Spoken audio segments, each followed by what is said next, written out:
yourself. I All right, felt it like started. we left off on a good note, and Yeah. I'm happy to to start in the come down from that lofty moment of being drunk and lost in the woods. Yeah, Yeah.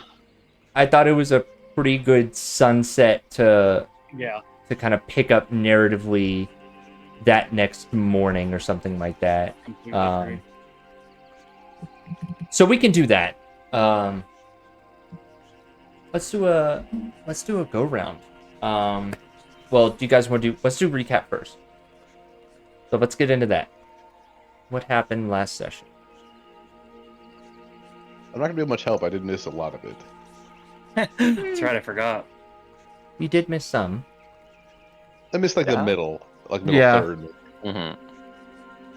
Well, we came to the Revelers' Lament on the side of the Druids and Goliaths, reconnecting with Oak Blossoms. Uh, hmm. I'm trying to figure out what the correct term for like not a cutting. Well, new sproutling, I suppose. Yeah.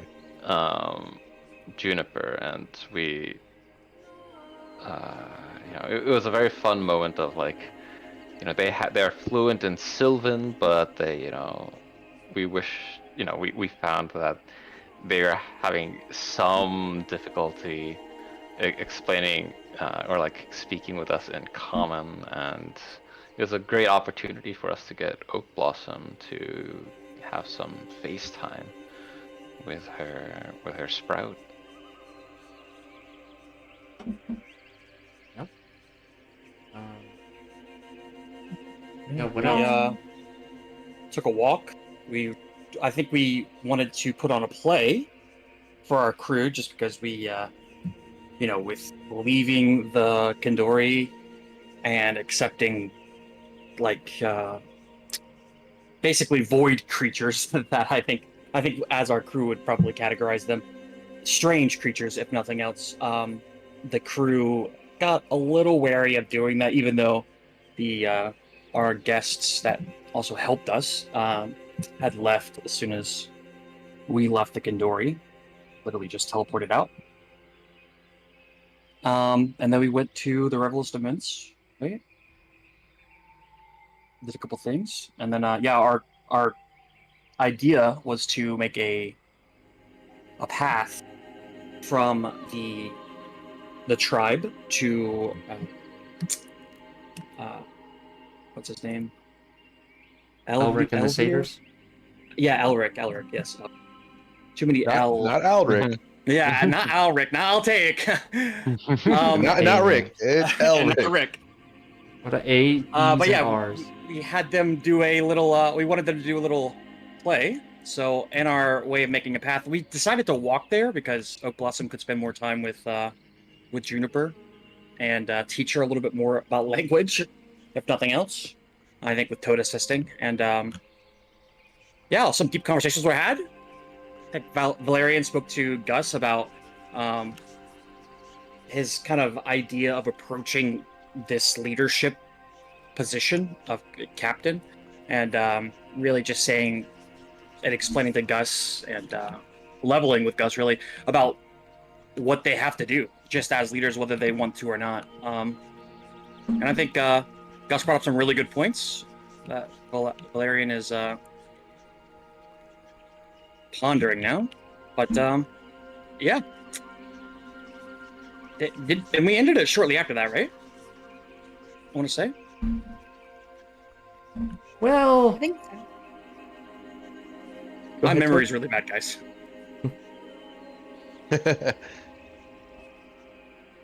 Toad, you had something? No, I was just saying, yeah, Oh. like that. I think that we Yeah. covered. I think there was some. I mean, we finally got to Elric. There was some hijinks near the Oh. end. Yeah, we did get lost in the forest. Also, the pirates attacked the Satyr village while we were gone, and right, like they destroyed a building. Mm-hmm. They were on the tail edges of reconstruction after the attack from the Abandoned that occurred in the window of time while you guys were doing Gallivanting. downtime between Olorun and the next planet before you decided to raid the asteroid.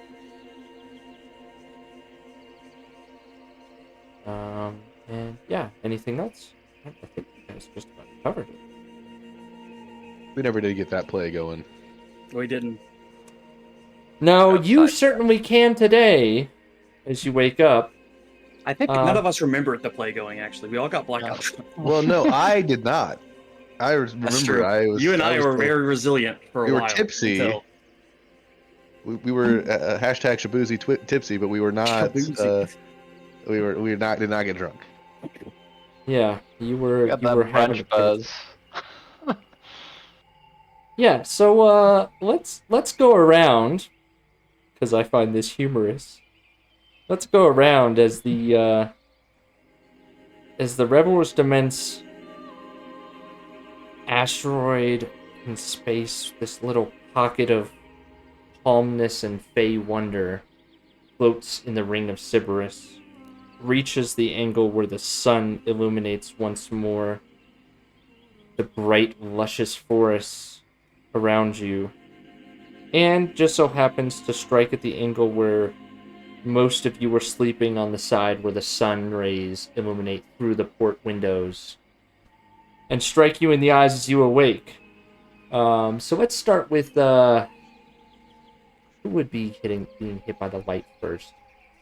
Let's say Toad. Toad, as you tend to rest and recuperate in the Arbiter Chamber, what are you doing as the sun strikes you? I imagine Toad has been up for a little bit because they only have to rest for 4 hours. So I think Toad is making breakfast for everyone, not shark meat, because they want to experiment to see what recipes are best. But whatever food was left from our crash, and certainly makes coffee as well for everyone, so that before Valerian gets up and ruins it. Yeah, so as the scent of coffee begins to drift through the crew deck, as Toad and Eldon and Rukar begin the morning breakfast preparations, the scent of coffee strikes Rick first.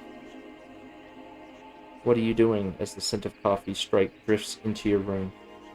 I think I've got a very mild hangover, just enough to remind me of what happened last night.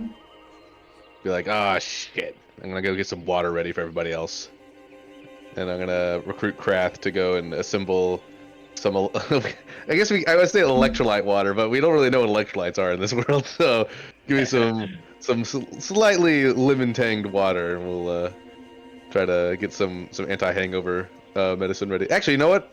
I'm gonna make some alcohol-free Bloody Marys. That's what we're gonna be doing.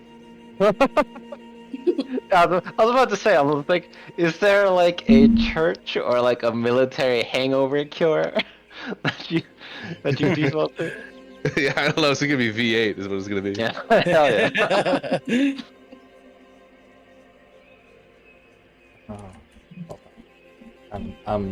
This is fun for me, and yeah, I'm gonna call it a bloody Vol because Okay, gotcha. because Arandis Vol was a famous queen who was canonically had a dragon mark of death back in the ancient day. So, and she was killed for it.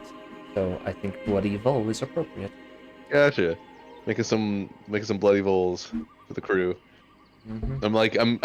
I don't know. Am I stepping on Toad's toes in this regard? Oh, I think Toad is a little sluggish this morning, and so would relish the assistance. So Toad, is Toad a slug? Toad thinks about it, but is like, no, I think people would probably not enjoy slug stuff in their food. I think Toad remembers the last time everyone was hungover and is making something greasy to go along with bloody. A There you V8 go. juice. And so, Rick, bloody bowls require shaking of ingredients, correct? Do they? Yeah, absolutely. We're gonna call that there is a shaking process here in a Gotcha. metal canister, and the echoes of the shaking, the shuk, shuk, shuk, shuk, shuk, echo down the hall to the next less drunk individual. Captain, the sounds of shaking, preparation, and the scent of coffee drifts into your cabin. What are you doing this morning? Oh, I think Valerian, he hasn't been drinking, at least to get drunk, for a long time. Since really I don't know actually how long it's Well, been. But it feels like a long time. Since he For him, it's been a long became like captain, basically from Aaron, and he he's kind of excited about being drunk, because it felt like irresponsible before, but now it's like he kind of allows himself to, it's like it's okay, once in a while, every so often, but I feel like he just always hears Aaron's voice, and can see Aaron trying to give him the wine glass of sobriety that he can now summon, and yeah, I think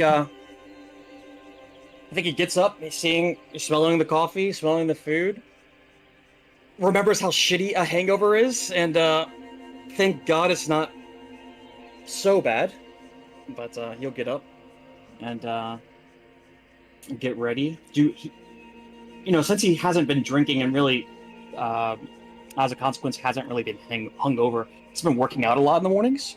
Just trying, especially now that he has like another job helping Rick with some sword dueling and really how to wield a sword. So he's been working out a lot, but now it's like it's so late in the morning. He starts to stretch, just like does a very abbreviated version of like maybe in push-ups. Gets up, summons his sword as he's walking in his armor, and he will go get some coffee. Okay.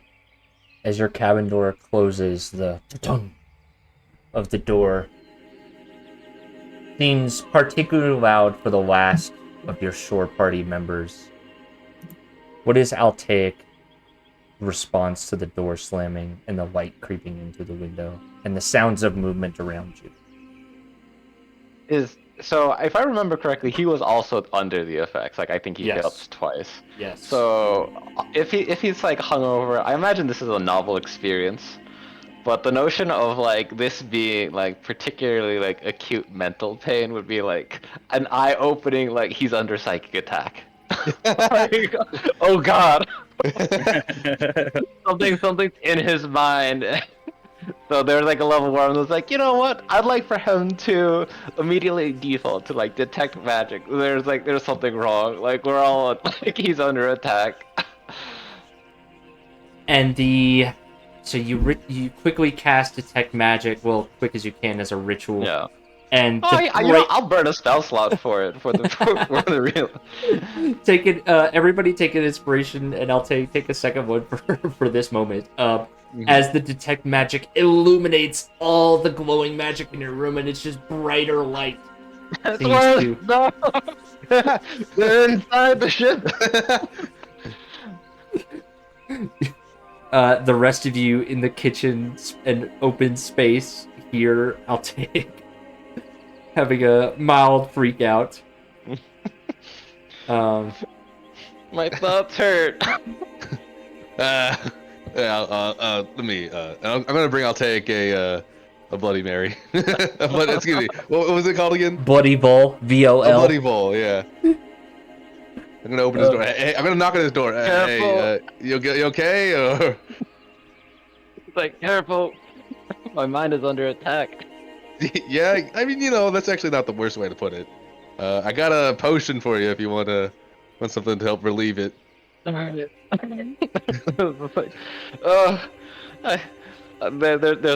this level of like disorganization of this like what? There's something wrong here. Is everyone else okay? I mean, they're getting better. Oh, this is a hostile world. Look, I'm just gonna put this. I'll just give this to you. I'm gonna put it down on the floor. Open the door, put it down, and close the door again. The air is bad.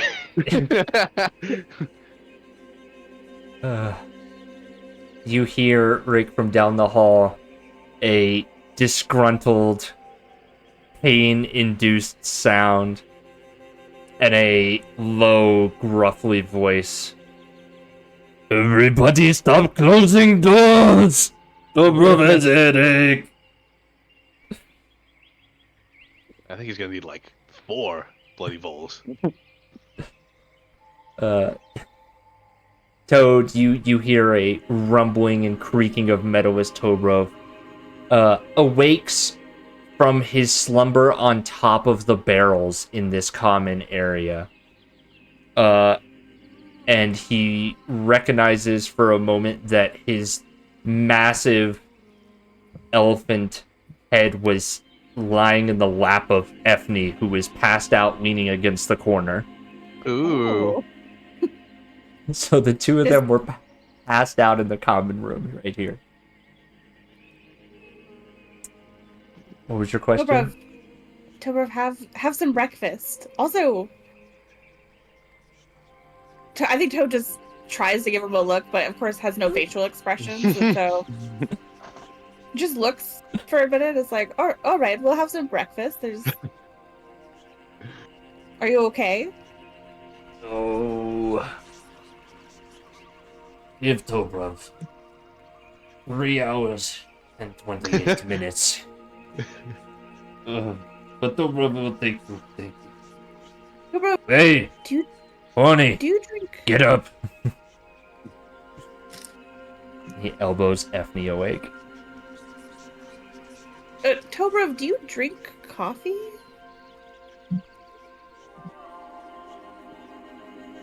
Is bitter taste, but Tobrov is getting used to it. Tobrov finds good use of this. With this, yes, give Tobrov, please. And he just reaches his massive hands out to you. I imagine Toad has a special cup for Tobrov. It's a little bigger than the rest of them. Yes, Tobrov will accept it. And he elbows Ethne awake, who doesn't, he like, still laying, his head up against his shoulder, one eye cracks open, and he just slowly reaches out his palm, no words, for a cup of something. Oh, Ethne, you should try one of Rick's drinks, the Bloody Vole. I think it's probably pretty good. Fine. Lots of... Fine. You good? You all right? Fine. Something, please. You and One Tobrov bloody look vole good. coming right up. Please, quiet. He's like in and out of sleeping still. So, How do you All right. spell the vole part of bloody vole? VOL. Okay. I was like VOLE? What's in this? Hold on. Let me. Do. This. Vole. Hold on. There.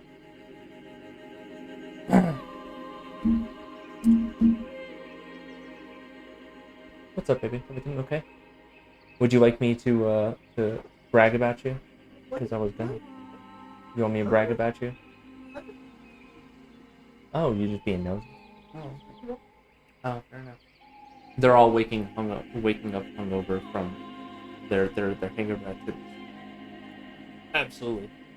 So, as your morning begins, a little bit later in the day, a little bit slower for everyone to get their wits about them.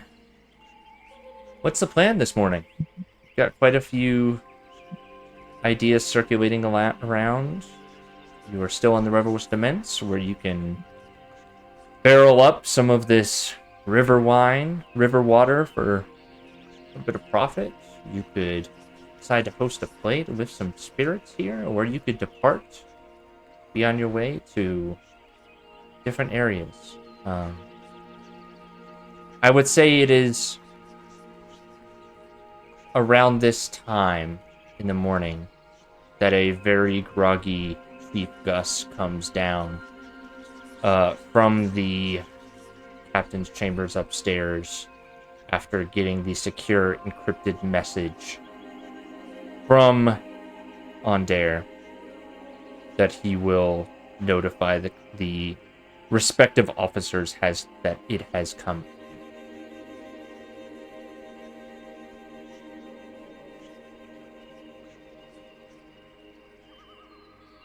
Are we officially in canon informed? You are officially in canon informed. And for the recording, the bottom line up front is that the party has received communication from Wynarn University by means of Ondair leadership in general that Braylon and Karnath leaders have shown consideration for a lack of treaty enforcement when conducting operations outside of the Ring of Sybaris. They've been cautioned to be aware that the peace treaty in the planet of Eberron, specifically on the nation of Corvair, has been debated that it may not apply in cyberspace operations. Gus Bertel, eh? Don't call me that, please. Okay. Please, Doc. Hey, Only my look, mother uses my full name. It's understood. Have a bloody bowl. Oh, thanks. These don't go great with coffee, but fuck it. Yeah, it's kind of a weird combo, huh? Yeah, whatever. What's the plan? As he sits down, leans back, and just takes a moment. He's rubbing his temple. The plan is, we got to get Toad a last name because it's looking real unofficial on this document right now. Oh. I could just make one up if it's not important, but I don't really need a last name. Maybe Toad Frog. That sounds good. No, because that's my alias when we're undercover, remember? Oh, that's right. Don't want to give it away. Yeah. Toad How would they know? Hopper. Ooh, Hopper. Interesting. Toad Croaker. I don't know. How about Toad the Oat? What if I just don't It's have a Toad last backwards. name? All right, never mind. No, I was trying to work it out. I get what you're saying. It's like two short, harsh things next to each other, Yeah. It's just Toad. Toad What's a really cool last name? Toad in quotations. Toad. Yeah. What if I just have a title instead? I'm like Toad. Toad the blank. Yeah, Toad the something. Toad the Magnificent. Like the apocalypse. You don't think I'm magnificent? Toad the Apocalypse is pretty good. Toad the Apocalypse. We already have some dude called the Apocalypse. Yeah, but imagine we had someone named the Apocalypse. Maybe he inspired us. Gotcha. I did feel pretty good about being a soldier for a minute. It was a lot of fun. I didn't enjoy it that much. Toad the Unenlisted. Toad the... I'll think about it. If it's important. It's not important, Toad. You don't have to do it. Yeah, what is important is that Karnath and Braylon are gonna shoot at us. Yeah. It's interesting because I had an idea as well that I'd like to kind of run by everyone. I'll take included if you'd like to listen. I've been thinking about it with Tobra and the Hadozi, and just Karnath setting up shop and taking a special interest. Not to mention that all of Tobra's species was essentially wiped out from the planet. I would like to investigate to see what Karnath is exactly doing, especially after this report. it's a lot more dangerous, certainly. But if they have certain resources, especially that the Hadozi could use, Hadozi being ship crafters, at least back in the day, good, very good crafts people in general. We could use some of that stuff. But, however, we just don't know what it is. I mean, just for my own personal curiosity, I suppose, I'd like to just figure out what happened as well to Tobruf's people, but also if Karnath has anything to do with it. We can use this for Tobruf, especially, but we can also use this in the bigger political game going on, too, to paint them in a worse light. I mean, it's kind of hard to paint Karnath in a worse light than they already are, but it would at least give us some backing, or maybe some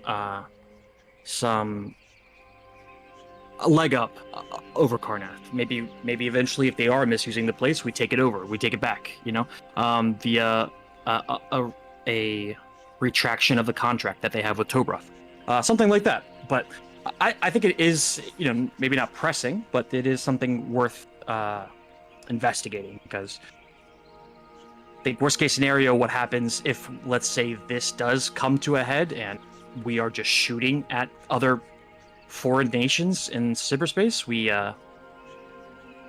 need to know what kind of weaponry they're getting or they're creating from what they're mining, if that makes sense. Could be a little espionage mission going on here. Yeah, I mean, we just come in under the guise, I think, with Tobrov, especially having the contract. I think we come with the guise of, and really the reality of us investigating the mines, investigating his historical sites, basically the land, and gather any information we can. I think we take a recording crystal the entire time. I think for our safety, I think it'd be a lot more hard. Well, maybe not hard, but it would be a lot more risky for Karnath to attack us. And it being on a recording crystal, save if we can get that recording crystal back to Ondair. I think that might be... I think it'll play in our favor in a couple ways, depending on how it goes. What do you guys think? What if they take it as an act of aggression? And based on the report we got, it comes to combat. Are we ready for that? Is that something that... Yeah, I mean, it is a lot more dangerous. In my mind, however, I think that Karnath... So, the agreement is between them and Tobruf. I think over everyone, I would be more concerned with Tobruf's safety, because if they eliminate Tobruf, then they don't have to worry about a contract. But if we can contractually obligate them to letting us investigate or just walk the grounds, then I don't see... I could see just a general act of violence, certainly, but it would be a very intentional escalation. Right? Even Braylon hasn't attacked directly one of them. But it is very risky, certainly. If we come face to face with them, perhaps I could, find something in their minds, a leverage point in their minds that allows us to gain access as we conduct our negotiation. Oh, that's right. They don't know about you. For whatever project, whatever endeavor they're undertaking right now, there must be some sort of risk, some sort of problem. If we can align ourselves as representatives, as problem solvers along those regards, maybe they would welcome having someone unaffiliated with their, someone unaffiliated but trusted, to help with whatever issue that they're encountering. I think it would be very important for you to bring your ring, though, Taya, when we go, if we go. Yep. Agreed. Rick, what do you think?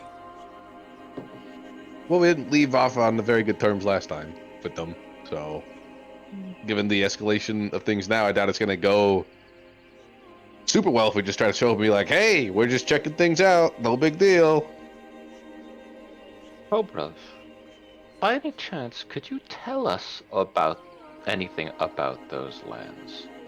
Perhaps something that you, as the sole inheritor of your people's will, would have a right to. You bring Tobrov in. He joins begrudgingly. He's gotten better, but still a little bit of a headache. Bloody ball in hand. Bloody Vol in hand. Third Bloody Vol. I'm gonna say it's like midday at this point today. Tobrov will tell you that the main thing that was there was it's not a it's a really harsh landscape, the tundra side of Odin. They lived there out of necessity, and they were doing their best to survive, and it is a lot of hunting grounds. There may be caves that could be worth mining for what you may consider gems or rare items. And of course, there's the Yetis, the illustrious Yetis that he vows to we slay need to get one that. day. Is there any connection between the Yetis and the gems? He doesn't know of any. He doesn't think so. But he's thinking of things of why Karnath would want to be there. His former chief was his former chief. What's the former chief? To be accurate here. His former chief, Ilramov. Chief Ilramov was pretty cagey about what they were mining. He only said that it was of no use to the clan. So And interesting. it didn't bring honor to get their hands dirty in handling or assisting, because he almost seemed. Let me roll for Tobrov. Who runs Tobrov? Rick, I run roll me a history for Tobrov, please. It's Let's not see good at how that. much. He Yeah, did not let's- pay attention well in Yeah. elementary school. Yeah, Ilmarov seemed cagey about what Karnath was doing. He just said it's not the clan's concern, and it was not anything that would particularly interest the clan. But Karnath had an interest in it.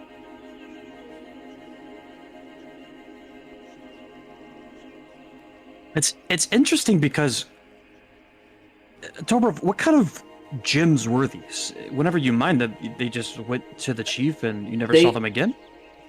None of the warriors or the clan actively mined any of these gems. It was It was all Karnath.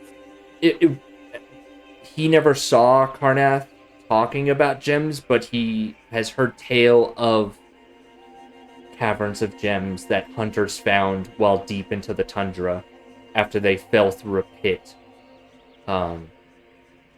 But there are definitely cave systems in the tundra that could hold anything underground. They tended not to hunt down there, because if they were going to fight a Yeti, they would not fight a Yeti in their own caves. They would fight the Yeti in open air, because they would want as many of their clan as possible around if they ever did encounter the Yeti in force. Oh, Rob, have you ever seen any of these caves yourself? Or would you know from reports on where to find other entrances? He Perhaps could. if you- he could probably deduce where like where he suspects some small caves are. He does remember. He thinks he can probably point to in the tundra where Karnath was operating, like not where their ship was landed, but where there were actually no ship operating. If you could find perhaps another cave entrance, we could find another way into their mining operation. Or we could gather some small samples for ourselves to get a greater understanding of why your chief found no honor to be had in recovering these gems. Yeah, he knew about one cave, the cave that he thinks Karnath is in. He doesn't remember any stories about gems being in that cave, so he's not sure why they're there. Rumors of dark energy, dark feelings emanating from the cave. The hunters generally stayed away from the caves because they were hunting for meat, and ambush creatures are more trouble than they're worth. So he's not sure why they're there because he's only heard bad and nothing about gems. But like he said, no one ever really messed with them that much. But he could find. I mean, he could maybe if he went back to his village and set out from there on foot, he could try to remember some smaller caves. But it wouldn't be. I mean, if you really wanted to get to some caves with like some small gems, what he's describing to y'all is maybe like a couple caves with like maybe 1,000 gold worth of some semi-valuable resources that you could harvest, but nothing so significant that it would be like something that Karnath would sit and strip mine for months or weeks. Gotcha. I feel like it's also worth saying that Karnath has... You know, when we got there, Karnath was already there, already in full operation. Obviously, Jobros people were alive and well, made an agreement. They went there first, it seems like, right? Actually, how long were they in cyberspace before us, Chris? They were only a couple, maybe a 10-day and a half ahead of you. Yeah, give me an arbiter check. Or actually roll for Signy's. Roll Signy, because she's your navigator. Roll... Ooh, what's a good one that we could do here? His cartographer's tools. Yeah, she does. Yeah, do me a cartographer's tools checks. I forgot that that's in there. Why is that dex-based? We should change that to wisdom-based. How good are you I at will using use an those tools? inspiration. You may. Yeah. I'm going to edit the sheet and change those cart tools to wisdom, because I think that makes sense for the characters, so that's... Yeah, so it'd be an 18 instead of a 17 then? Yeah. So, Signy's calculations would say that they would have had to, depending on how fast their ship traveled, they likely skipped Zorantir and headed straight to Ulrun. And that kind of makes sense from just an exterior appearance. If they're trying to find somewhere to settle down militarily, Zorantir from the exterior does not look like a good place to populate. It's very chaotic. So she would guess that they were likely on the ground in Ulrun. Yeah, I mean, anywhere between 2 to 3 weeks before we arrived in Ulrun.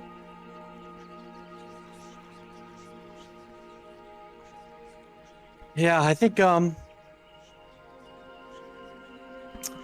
weeks to start operations, especially if they're skipping Zorantir specifically because they want a military outpost. It seems like they probably saw Zorantir and saw that it was just a desert wasteland, but I'm suspecting that they had some other information or some kind of information that Ulrun had resources that they wanted. And if nothing else, Karnath is all about war, and so it would be a weapon for war. And I think it might be beneficial, at least if nothing else. Best case scenario, to take it for ourselves and use it as well. Worst case scenario, we at least know what's happening and can send word back to Ondair for them to prepare. Okay, let's Gus, how do you feel about it actually? I think any sort of intelligence gathering could be done if Tobruk can point us to the site that seems to be the area of focus. I think reconnaissance can be done by a handful of the crew here. But I think if we're going to do it, it should be a quick in and out, in my opinion. I don't want to test this report. Yeah. And he gestures to the top secret document y'all just received. Mm-hmm. So Yeah, I think something clandestine would be not a bad idea. Any intelligence, good intelligence. You know, Captain, I was thinking that, Huh?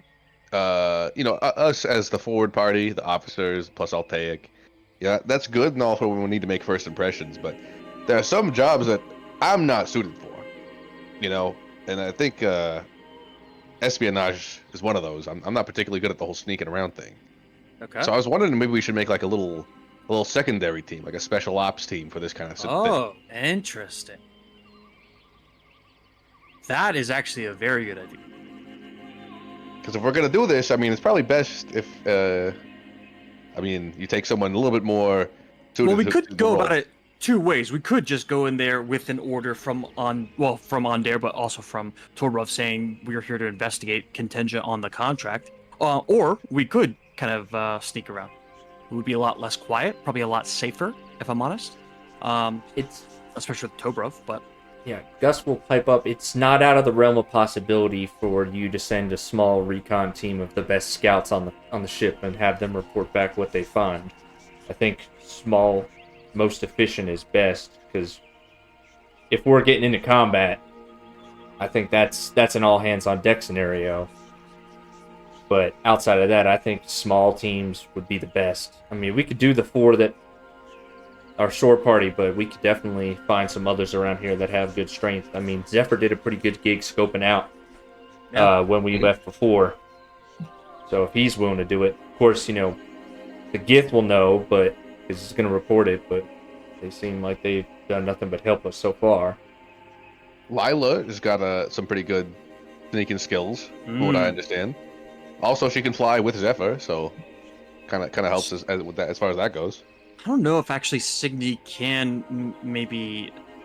She's a druid, so I don't know if she can transform into a flying creature like. But Signy like Zephyr cannot. or. Currently, she does not have that level of arcane strength to do so. Okay. But she remembers a conversation that she had with her fellow druid as she turns to Toad, that this is something you recently broke through in accomplishing, correct? I haven't tried it yet, but I think I know how to do it. I think looking at the summoned eagles so often, I think I could do it. Like make Also- wings and fly? Yeah, I think so. Can't you cast that little stealth spell you do sometimes as well? Oh, I can. Yeah, I can make us a little harder to detect as well. Hey, we got a little spy team going here. Yeah, it sounds like there's a spy team of brewing right now. How many people can you target with Pass Without a Trace? Great question. It says it's just each creature I choose in the aura. Oh, In like Okay. a 30-foot range or something. Yeah. yeah. Above the table, the only problem we have now is I got to figure out a way. Is this going to be something that we off screen, or is this something we're going to participate in? This would be a skill challenge. Gotcha. But if it's all NPCs, we'll just do it as a NPC kind of abstract skill challenge, and we'll see what they come back with, kind of thing. So it would be less of a skill challenge if you just send out. You can either roleplay it in character, you can go either as your pseudo NPCs that you control, and it would be skill challenges, and you're rolling via playing as them, or you can just send 2 NPCs out, and we'll roll to see how well their intelligence gathering is. But you'll just get the results coming back. Gotcha. Right now we got I mean, it does feel like it's, if Toad can cast Pass Without Trace, probably bring them. They should probably be part of the espionage team.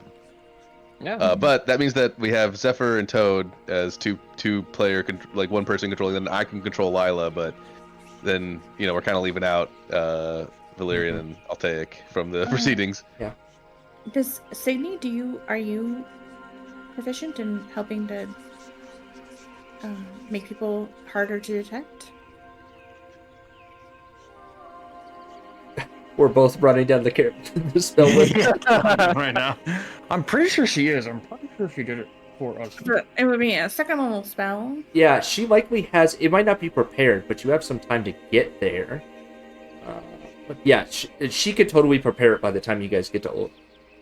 Amazing.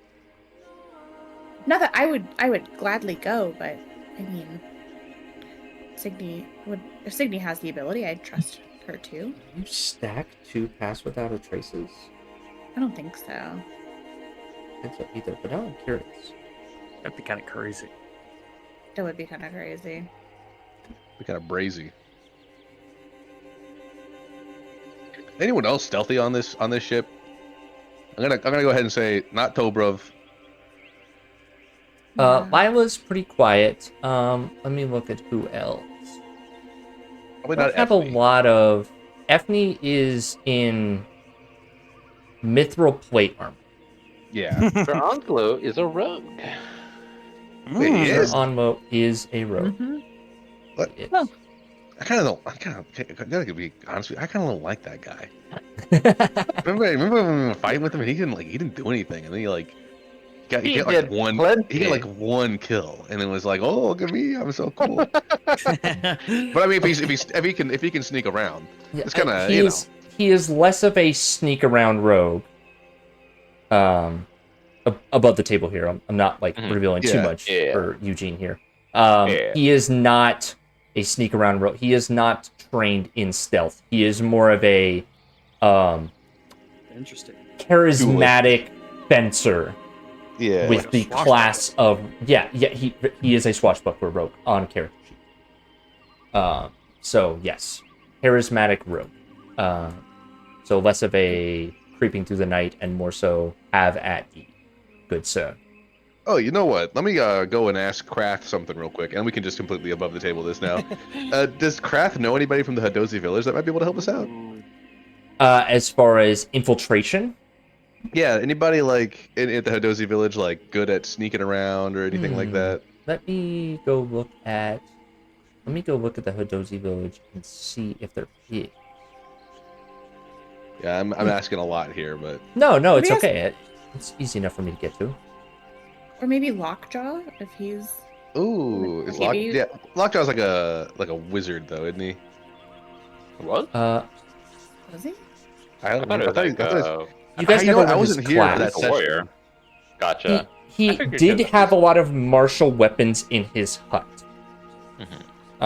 He definitely looked to be a strong individual, and he was intuitively tied with nature. I don't want to give away too much above the table. I don't think you put together what mechanically he would have been. Right. I would say okay. So Krath.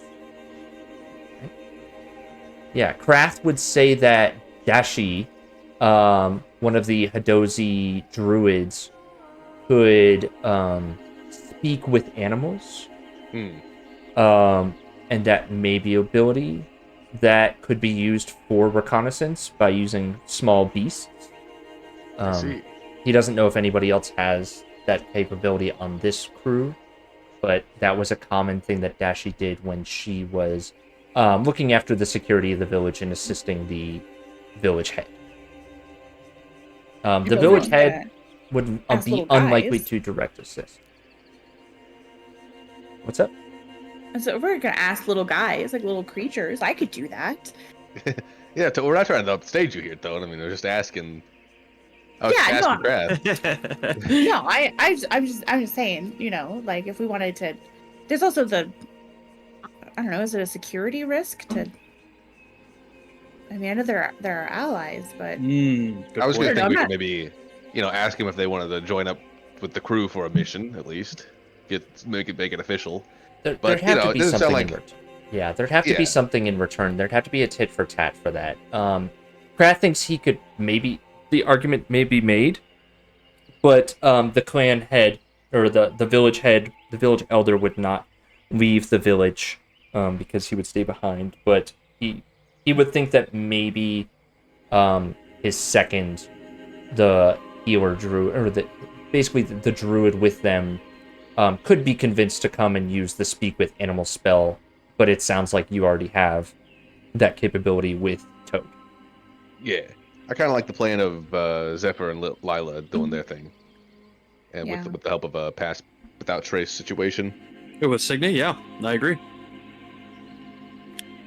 I think I do like where your head's at though, Rick. I do want to maybe I think after, depending on obviously what we get from this little reconnaissance mission, or if we can figure out what they have and it's useful to us, we should maybe go in. But I think we activate the Hadozi after the fact to try to create whatever it is and turn it into something that's beneficial to us as they are craftspeople. So, as in, like, it could be like something that we could use for the ship as like a weapon or some type of tool. And I think it would be. It's good to need them for something, I think, Mhm. and really solidify the relationship. I also think we should maybe look out through our allies. Maybe there's more people we can recruit to the ship for future missions such as this. But that's something for the future. Oh, also, that little missive we got from on there, it did say we had further assets available to us through Psych Zalgith. So, I mean, you want to go check that out real quick? See what they gave us? We should, yeah, actually. Yeah. Maybe they gave us some stealth suits. That'd be really convenient. That would be very convenient, actually. I do want to. I want to see if we can do any research about. Basically, I want to find out if there is any like preliminary research we can do that they did before they got to Olrun to figure out what the mine could be. If it really is truly just gems, I mean that's valuable for sure, but it's not militarily or informationally beneficial to us necessarily. Yeah, so making sure that it's worth it in the first place. But it sounds like we got a nice little plan. Let's get our resources that we've been sent and kind of take it from there. Okay, so is the plan to depart from the Revel's Dements today to head to Psyche Zalgith to inquire about what these additional assets are and then make for Olrun? Or are you guys going anywhere before then? I know That's right. Do we there want to would go have to been the some tower other. at all? Yeah, I know some people mentioned the tower. How time sensitive things right now? It's a good question. Well, the I mean, missive did I- say we should speedily expand our sphere of influence, but I think that's always been the case. I feel like once we've gotten a little bit more research, maybe we'll have a better sense of like a timetable. Okay, let's go to the to the library then. Let's go to the library. So you guys some are books for your headed to book the club too, library. Rick. What are you looking at? You guys are doing personal research at the library, looking into things? I want to do research on any mines or valuable resources that have been found out in cyberspace or specifically in Olrun. Alright.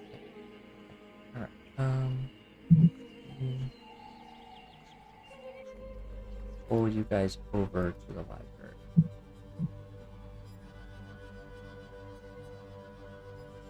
I had to change Toad's token again. feel like I just went through and changed all the tokens on these locations. I don't mind doing it. If we pull over an old one, I can always delete the old one and add the new one. Yeah, no. I like him. Toad, old. Let's get up there. All right. All right. So it only takes you about half a day to travel between here and the library. So I will pull you over. Is there anything that you guys wish to do on the way there? Just want to get there.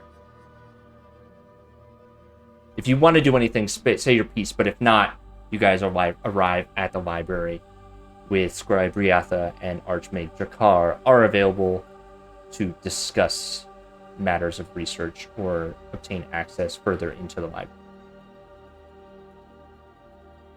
Yeah, Has I'm Eltake- happy to right there. Yeah, has Eltake been here before? I can't remember. I don't believe so. No, I don't believe so either. So this is you have Alaric's memories of this place, this strange arcane facility floating in the asteroid belt. It seems like a manufactured arcane extravagant setup here, and these creatures that you're encountering are unlike anything you have seen before. So this is definitely a new experience for you. You are the only ship ported here. There's currently no other ships ported at the library.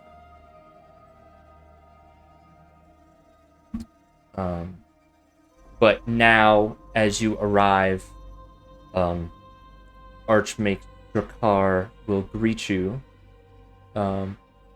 relatively neutrally, but he will inform you that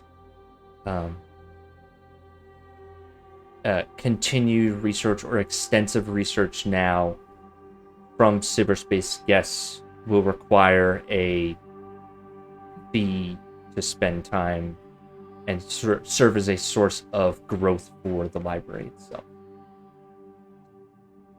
Because they are low on funds and they need to make a profit for their experiments somehow.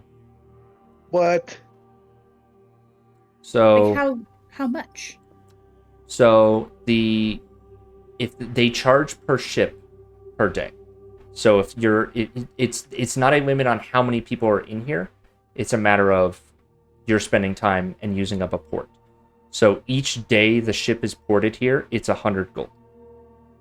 But it's free access to any of the items here, and if you wish to have scrolls, if you wish to purchase scrolls or have scrolls made, we can revisit those costs. I think it was 100 gold per level of the spell off the top of my head. They got Martian Manhunter here? They got a huge comic section. Oh, yeah. Nice. That's what they need to be doing. Yeah. We were talking about this earlier. Oh, but the manga section's so much bigger. So it's a flat More One fee Piece. of 100 gold to have anybody off your ship come off and research anything in the library itself. So just deduct that from your normal ship expenses as you will, or deduct it from your ship sheet as you will. But yeah, and then let me know what you guys want to look into while you're here. We got any spells we want to scroll up here? How many greater restoration do we have? We have like one left, I think, right? We Tripping. have one greater restoration, 2 remove curse, and 1 revivify. Oh, those are nice. We also have, if we pay the fee, we have 6,493 gold hanging around. That's amazing. Yeah. Oh, we're rich. We're rich. Yo, how much? What was the deal with the Brailish again? Isn't there like something hidden or on this in this library that they wipe your memory about? So I yeah, forget. I want to give this to you, but also I want it to be fair. if none of you have notes, you can try to roll to recall what happened. They tried to like take something. That's right. If I remember right. And that's what made them mad. They tried to leave with research. Have a secret that the King's Argosy couldn't get, starting an alliance. Okay. Yeah, so it's... So they tried to steal something and they got mind wiped, essentially. Is what my notes say. What's what mine say too? I will make Yeah, a that history sounds check correct. if I'm missing something though, Chris. That is the basis. That is quintessentially everything that you learned during that moment of this campaign. I'm not going to let you retroactively roll to try to remember something specific about that incident, but that's the gist of it. That is the gist of it. Yep. So no history roll or intelligence check required. You got the gist of it.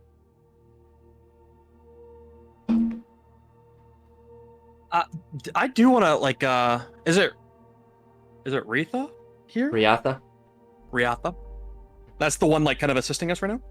Yeah, the scribe can direct you to certain areas. The archmage can prepare scrolls or create scrolls if necessary. And there's more that work here, but they are more so researchers and don't generally interact with the public unless there's a specific reason.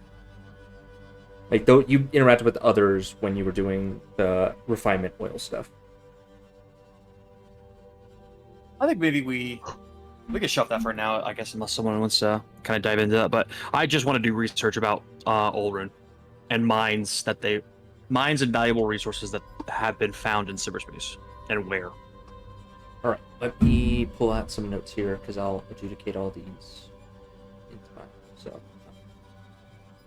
and it'll be investigation checks for all these, unless it's something specific to like crafting spells. So Val is looking into Olrun, mines, and what else? This is kind of all the same subject. Yep. Any valuable resources or valuable minerals or materials that have been found in cyberspace, not found on Eberron, and what their uses are and where they've been found, I guess. So remember, like Eberron, this library hasn't sent people to any of the planets. However, they have very powerful telescopes, and they have gotten a pretty good view of all of the moons. Better than what Ondair's telescopes are operating with, because they are looking through the asteroid field of the Ring of Sybaris. So the information you're going to get is going to be from a third-party observation of the planet. But they can see more in detail. So right. Just quantifying that for you. Yeah. Definitely that. I mean, any journals of like travelers or passerbys that have been through the library prior to the space race, stuff like that. Okay. All right. Who's next? Altair will look into like the known activities of any aberrations in the system, like on Eberron or the Abandoned, or ideally the major illithids. Okay. All right. Got it. Okay. Who's next? Rick is going to look for some light fiction. Okay. Easy. Look, they got some crazy comics. Yeah. Fiction for book club. Got it. All right. And then Toad. Toad will offer to exchange a little information about like the species that they've encountered on various planets with the library. Okay. So offering intel that you have obtained as a xenoarchaeologist on the ship for Ondair. For what are you looking in kind from this from the Three Rings of Ogarak facility? I think Toad is just trying to build relationship by offering to exchange information. Okay. You're gonna talk shop. All right. That'll be a different role for you then. Okay. And if we want to do like stealth stuff, maybe we'd want to get like scrolls of invisibility, maybe higher level ones that can allow us to like one person to cast invisibility on like multiple people. The library generally offers at your current relation, like, you know that there's like restricted sections and further levels of the library that you're not allowed access to, but generally you can get spell scrolls up to 3rd level. Okay. Of any spell from any spell list. Okay. Up to 3rd level. So if we get 2 level 3 invisibility, well, I have to read the rules again that if they can be upcast. But if they can be upcast, 2 spellcasters can maintain invisibility on 2 folks. I would say if you are casting the spell from the scroll,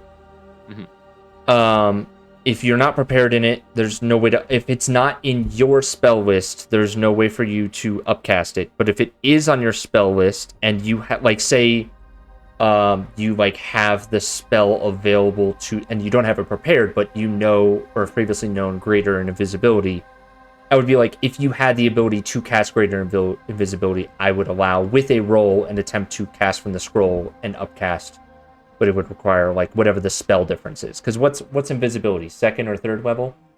2nd. Yeah. So, and greater is what, 4th? Yep. So yeah, if you had that, it would cost you 2 spell slots to basically upgrade it to a 4th level spell. So you would cast it at 2nd level, then you would need to burn 2 1st level spell slots, and that could bump it up if you roll correctly. It's not going to be a super hard roll, but that's kind of my quick and dirty ruling on upcasting from spell scrolls. Okay, sounds good. Could we potentially get 2 level 3 spell scrolls for invisibility that have like they're basically already upcasted as part of this spell, as part of the scroll? Yeah. He can do it on site. He can imbue an upcasted invisibility scroll. There's going to be a surcharge for making it because they didn't readily have it on hand. If each spell scroll is 100 gold equal to the spell level, so that would normally be 200. Upcasting to 3rd level. I'm going to say because you're trying to get it done, I'm assuming you guys are only spending 1 day here, and you want it done that day. If you want that done, he can do that in the day. It would cost you 400 gold for that 3rd level invisibility. For just one?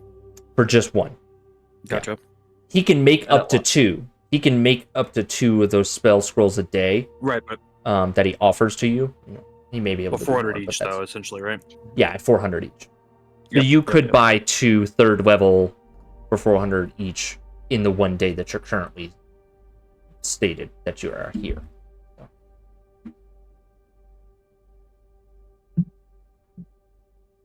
Yeah, so good use of money. Yeah. I'm on board. I say we spend 800 gold. We got 6,000, right? So what are we saving it for? Right, exactly. It's investments into your spheres of influence, truly. Money spread. Okay. Money spread. That's it. try to like get the gold coins to stay on my forearm. Just like I try to stack them up. Doesn't really work. Okay. Trying to fan out my shekels. It's not really working. I'm gonna give you. I'm assuming that you all, yeah, because it's a full day. I'm gonna say that, with the exception of Rick, for Val, Altaic, and Toad, it's gonna take you a full day. The roll is gonna be representative of a full day of research. But sure. Rick, if you wish to add anything on later, you certainly can. Rick's just like casually browsing fiction section. Like, oh, that looks interesting. Oh, okay. Yeah. If you want to Everyone look else into is, like, general lore things, if you want to look into general lore things or like historical, like myths and legends, you can, and you might get something. You're not going to get it in session. It'll be a lore write-up later, but you can do that if you wish to do so. Okay, so let's start with. Let's go in order. So let's go for Valerian.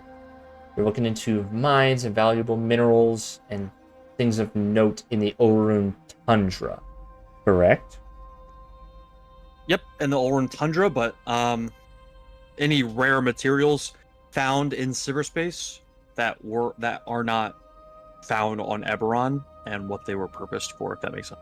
Basically, I think obviously we're centered around Olrun, the mines in Olrun, but finding out if like maybe someone didn't know where this weapon came from or where this thing came from, but it Gotcha. had been made with like rare Things materials. from Orun. Okay. Right, exactly.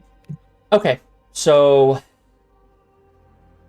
that's kind of two things. I'll let everyone... Yeah, this one makes sense to do 2 rolls. So let's do the first one. So these are both investigations. So roll me the first one, which will be specifically to like the tundra side of Orun. Okay. Pretty good. And then give me that second roll for the things coming from Orun in cyberspace. One. Dang it! I'll use my last inspiration to reroll. Okay. Not better. Not Oh, better. well. Loser. It happens. Loser. So let's start with mines and things on the tundra side. So, the tundra side of Orun, it is locked in orbit, right? So the big thing about Orun is it is locked in orbit. It does not... It is always facing away from the sun. Right. So with their telescopes, they do not have as much time to observe the tundra of Orun. However, over the millennia that they've been here, they do have some records on the tundra. And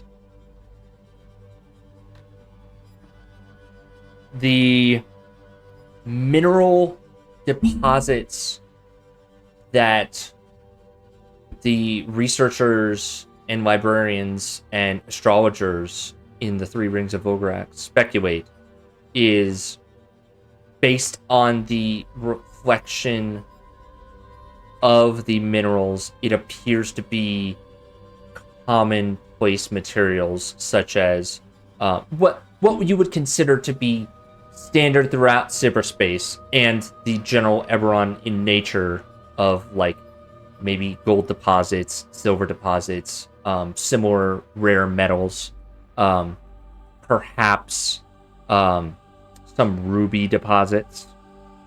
So, but it's not something of notable interest to many of the researchers here because there's not a lot of geologists here. So that's kind of the footnote there. The larger excerpt that you're able to find about the tundra of Orun is a massive creature was spotted several hundred years ago in the tundra. Got the Yeti. They describe this creature as having 6 legs and having they speculate as to size, but it gives the implications of a massive armored, almost beetle-like creature.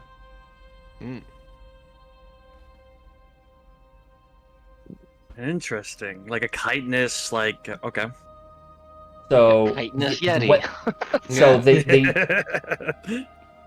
they speculate they saw variations. They saw a 6-legged variant and they saw a 4-legged variant, and it almost looks to be the 6-legged variant seemed to walk on all 6 legs, and the 4-legged variant seemed to walk bipedally, and they equated the exoskeleton to be only on the top part of the creature, and they actually... The best combination that you can ascribe to it is they equate it as a combination of a massive chitinous exoskeleton sitting on top of a creature that they describe that Valerian doesn't understand. It is a creature with 4 arms, walks bipedally, and has a massive maw of a mouth. Above the table, they're describing a Tyrannosaurus Rex.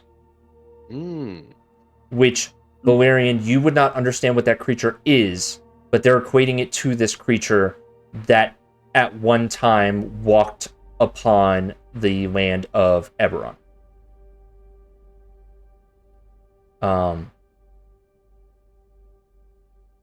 The best you could probably equate it to would be the raptors that were ridden by the Talenta riders in the Talenta Plains, which you, Valerian, would know.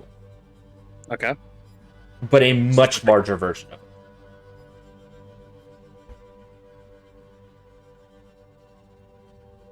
And based on the limited information that you got from Tobrov, this is likely one of these creatures that he is called the Yeti.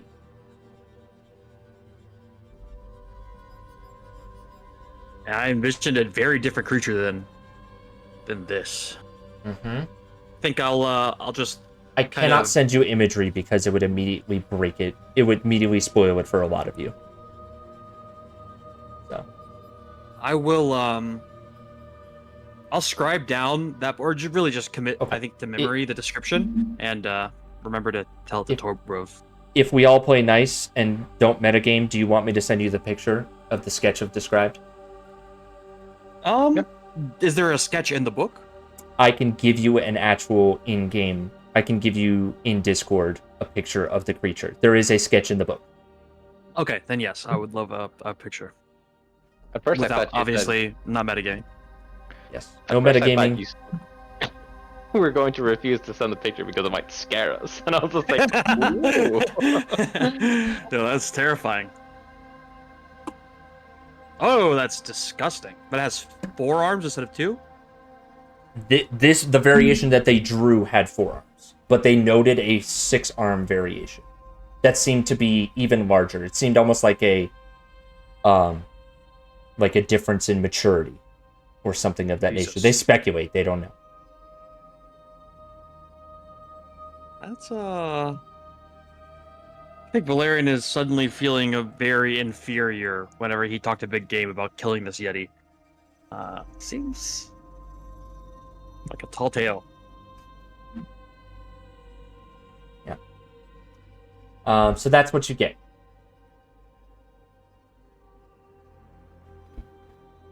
I'll take. Oh, you know what? Go ahead. Oh, sorry. Go ahead. I was about to go to the next research. What you got, Rick?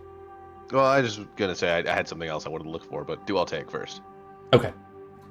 So I'll take. I'm gonna have you do 2 rolls as well because I think you are speaking to illithids in general, and then aberration or illithids specifically, and their operations, and aberrations in general, either in Eberron or in cyberspace. Correct? Yeah. Mm-hmm. Okay.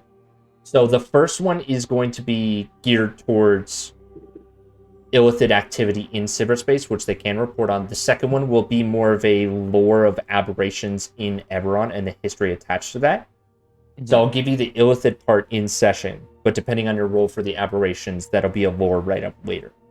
Fair? Okay. Sounds good. So let's roll the illithid investigation check first.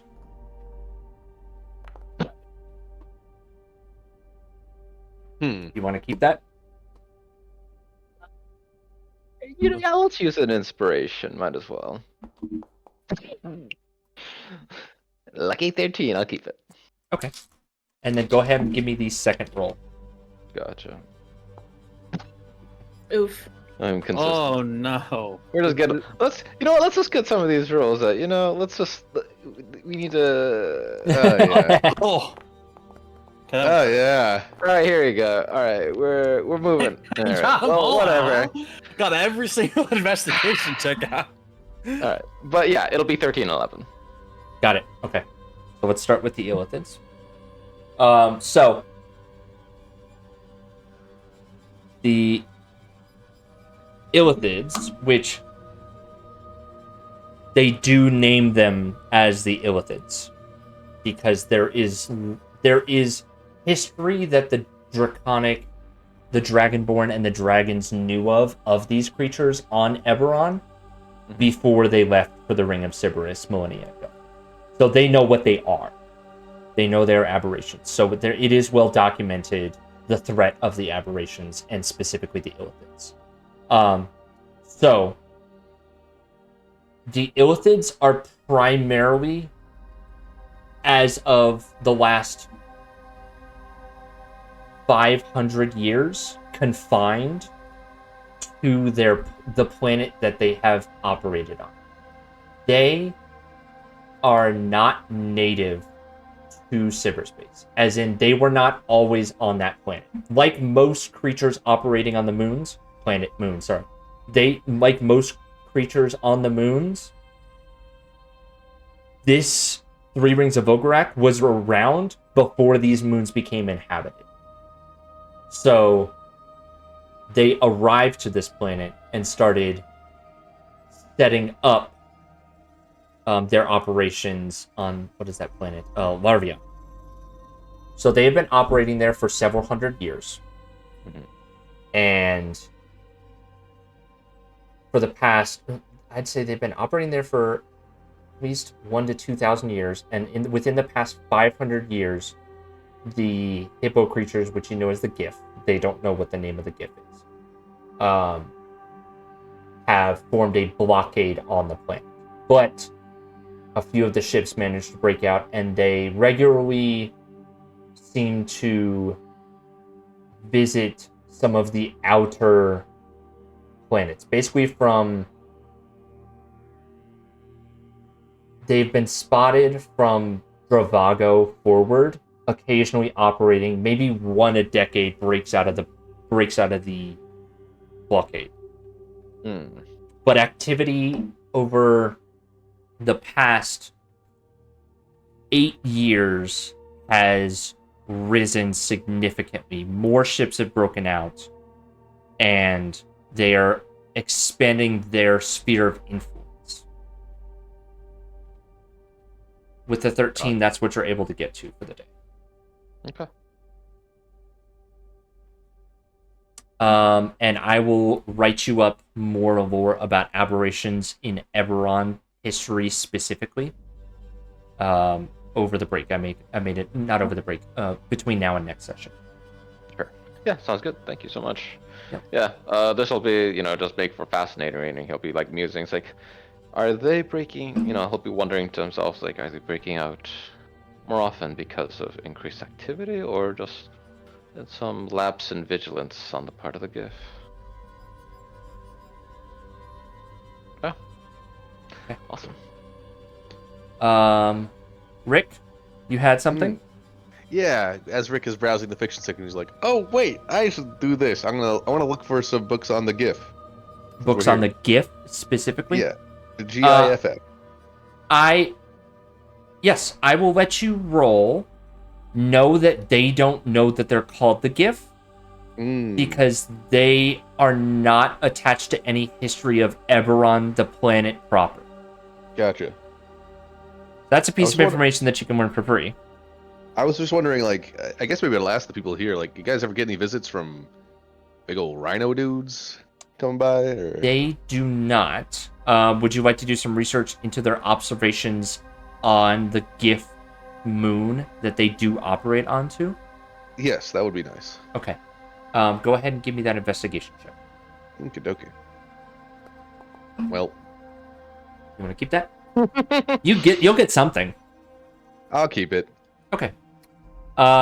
So the hippo creatures that you know by the name of hippos, GIF, right? Not rhinos. I don't know why I said rhinos. Yeah, the hippos that operate. Yeah, now I gotta add rhinos too.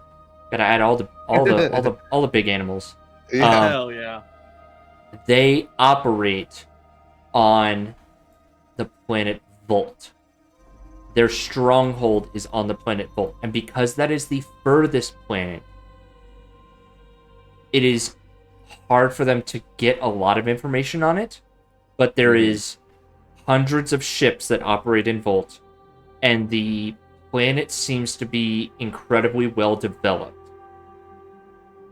Like, it's almost like the planet is a flying fortress in and of itself.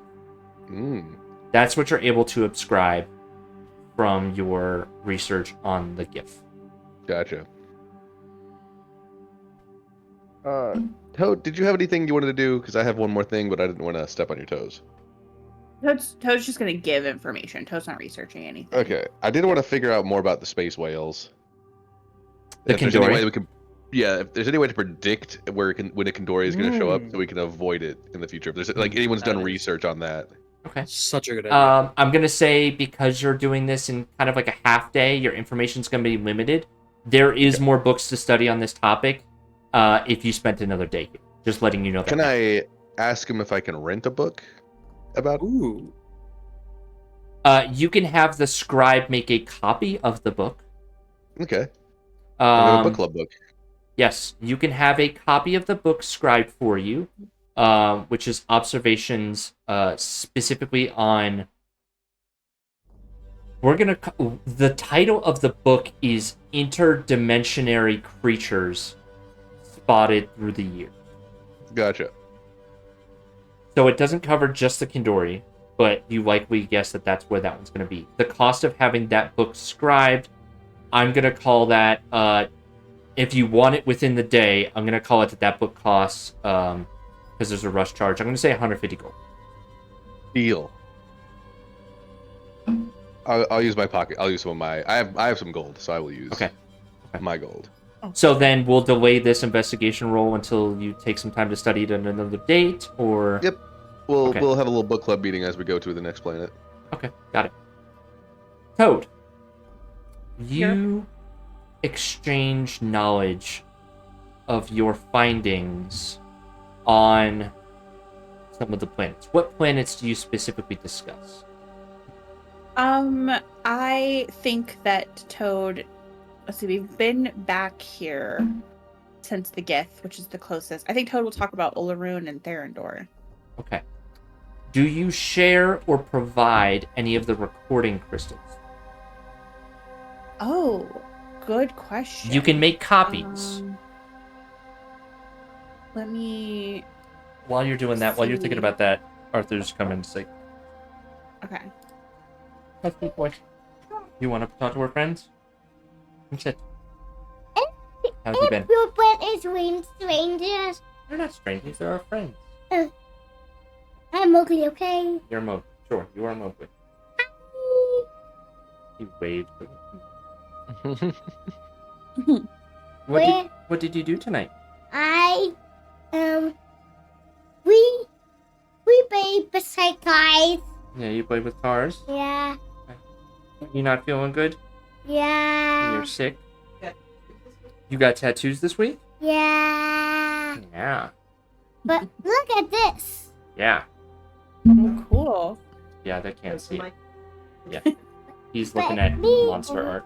Where's Ali and Kate live? Where did they? They live in the United States.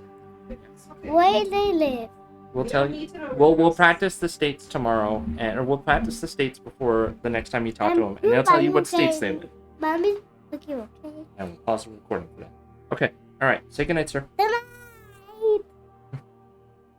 Good night, Good night, Arthur. buddy. Good night. All right. Give me hugs, Bubbles. I love you, sweet boy. Go with mommy. Not him whispering. Good. Aw. Poor little guy's sick. We're working on states now. He has a puzzle map of all the states. Okay. We were talking about exchanging recording crystals. Yes. Toad will share. They have a recording of the forest when we first got to Olaroon. Mm-hmm. So we'll share that recording. And then I think we'll also share the recording of us. Well, I think just that one, actually. Okay. So, by sharing the recording, make me a... I'll say, let's do a xenoarchaeologist check. I was going to say charisma-based, but this is an exchange of knowledge. But this is more of sharing what you've seen. So go ahead and make me a xenoarchaeologist check. 22, very good. So you describe your time on Orun. You said Therendor as well? Yeah, I think also Therendor. Okay. The research facility is always fascinated by any sort of...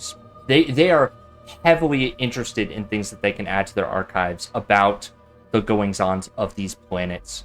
Archmage Drakkar complains that the other visitors don't care about the culture and the science and the worlds that operate on these moons. So he will waive the rush fees of all the items you just made. So that would be basically 250 gold back. So 50 back to you, Rick, and then 200 gold back to the boat, back to the ship. And he will, if you want him to make a third scroll today while you're still here, he absolutely will. You built up some goodwill, and it's very clear and apparent that Archmage Drakkar loves this kind of knowledge. You are kindred spirits in your thirst for... Basically, the whole point of this library and their telescopes to kind of do what you guys are doing, but they just don't travel out. They wish to research the worlds. I think Toad will ask if there's anything in particular that they're looking for, so that Toad can find that information. Any and all knowledge on the planets is valuable, but specifically understanding the factions of a planet and what is happening on these planets. Basically understanding the races there, what their goal is, maybe if you can figure out how they arrived there. That's been a hotly debated topic amongst all the researchers, is how each of these factions on these moons arrived there. Because they have no knowledge of... They only have very early... Some of the earliest texts speak of Spelljammers that account for only a small fraction of the creatures and races that they've seen on these moons. So they're heavily interested in how they got there. Okay.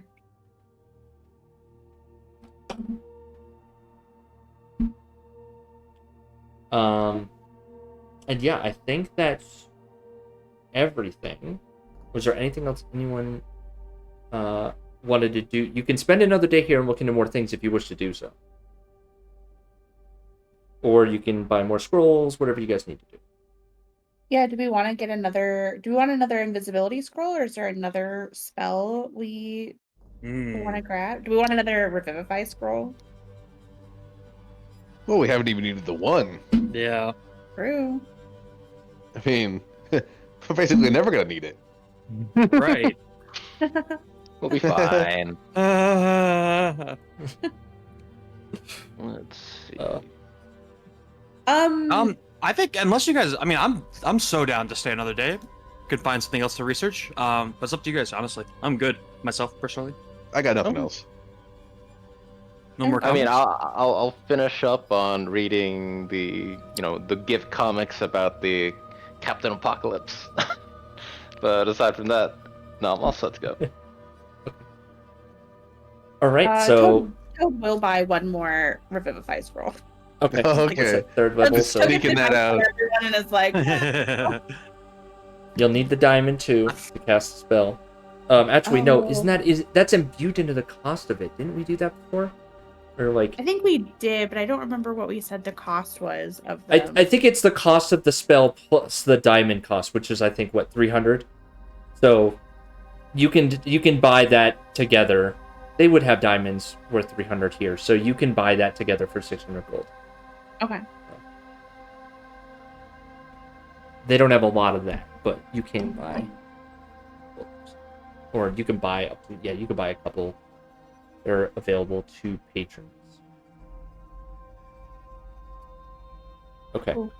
All right, so you've spent one day at the library researching some interesting topics, some things you've taken home, you've taken on the ship with you for further study. You are on day 99. Well, you are starting into day 100 of your travels in cyberspace. This is campaign day 100. I see Raynette typing.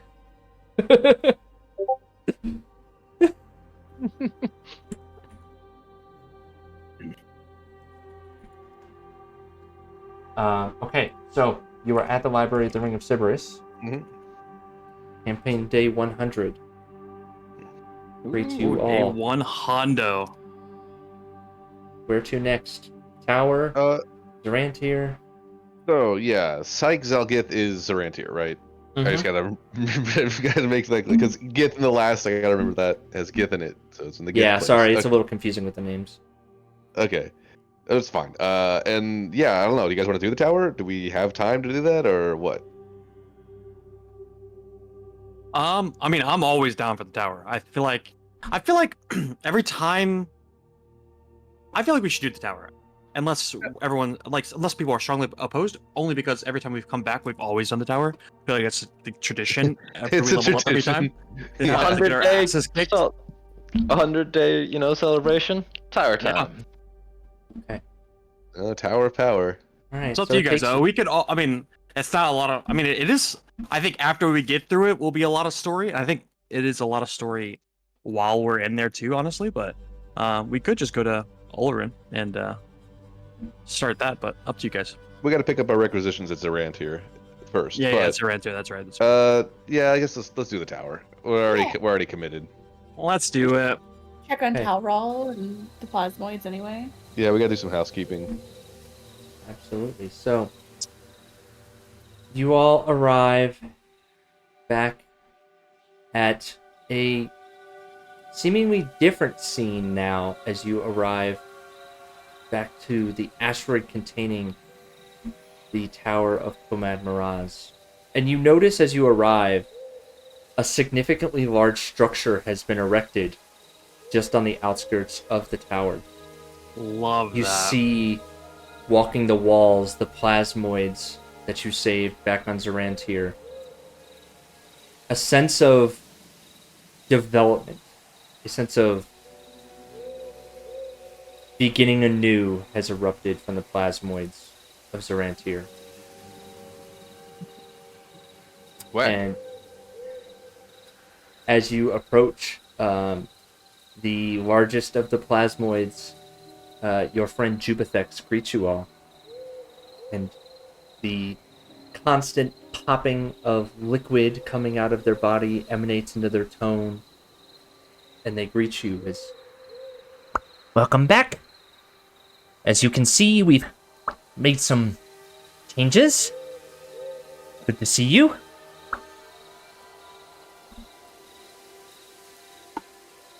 It looks amazing here, Jubilex. The things. It just makes me increasingly more happy to see you thrive and to see that the old leaders were obviously very, very wrong, and you have shown yourself and proved yourself, and this looks awesome. What is the purpose of this? Are you building a fortress around the tower? This is Fort Comac. We're working on a name. We are going away from the mistake of building our home out of the material of the ooze. We don't want to do that again, so instead we have designed, using the materials limited in nature but relatively plentiful on the asteroid, a home for us, with some more solidity that seems less likely to burn from dragonfire. Not that we are considerably scared of Halral the Gentle, but we are protecting ourselves. How have your travels been? It has been some time. We got eaten by a whale. Wasn't fun. I believe last we spoke you were off to Ferendor. Yeah, those guys. Yeah. It's hard to explain, but the Darendor was set up in the way that let's imagine the dragons on Zarantir are omnipresent and omnipotent beings, but they follow a strict code of rules. That's kind of what that was a little bit. They were, I don't know, it just seemed really off. Oh, that does not sound like a fun place to be. Well, we are, of course, gracious hosts. You are always welcome here at Fort Comad. Do you plan to enter the tower again? It has been quiet. It's interesting. Any activity at all around No. here or the tower? Taural has been hard at work with their, we'll call it lair, I guess. They report that in the brief moments that we speak to them, they come by about once a 10 day. Their growth attempts of the mushroom have been going well, and they seem content. That's good news. Other than that, no visitors outside of yourselves from off the asteroid. We will soon look to begin rebuilding and expanding further out. We have consumed enough materials that the replication process can begin amongst our people. Oh, to like grow your numbers, you're saying? Yes. Nice. Yeah, that's fantastic. Is there a lot of I don't know, like renewable or regrowable material that you guys can use as to a food substance? Plasmoids and oozes in nature generally consume any sort of biomass for fuel, Okay. and then there is a merging of two parties, and then a spawn is created that takes a few 10 days to mature, and we begin again. We are a rapidly growing race, so long as we are without predators. There's kind of a darkening. Juba thinks. As his eyes kind of, as their eyes kind of go off into the distance. But we begin again, thanks to you all. I think it's a great beginning as well. But right now it seems that there aren't any predators. Of course, that's not always going to be the case, Jubitex. I think we told you this before, but I think especially now, be wary of any other ships that might come around here, even to the tower. But get your foundation, and then get your numbers, and I think you could hold your own with any visitors that come here. What do you need from us, though? Right now, nothing.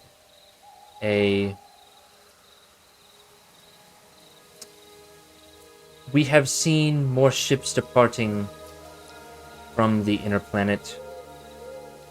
Are they yours? Are they others? We have seen increased activity in the stars. Yeah, things do be heating up. Yeah, That's not just us. it's our planet, but it's not just us. I think even if they come from our country, it's not us. So it'd be on guard regardless. But Ondair is the name that you have to remember in case something happens, as in they come to make contact with you or ask who you have already seen or known. You can say us, of course, but Ondair is the country on our planet that we are enlisted by, of course. Understandable. We will welcome any that fly your flag.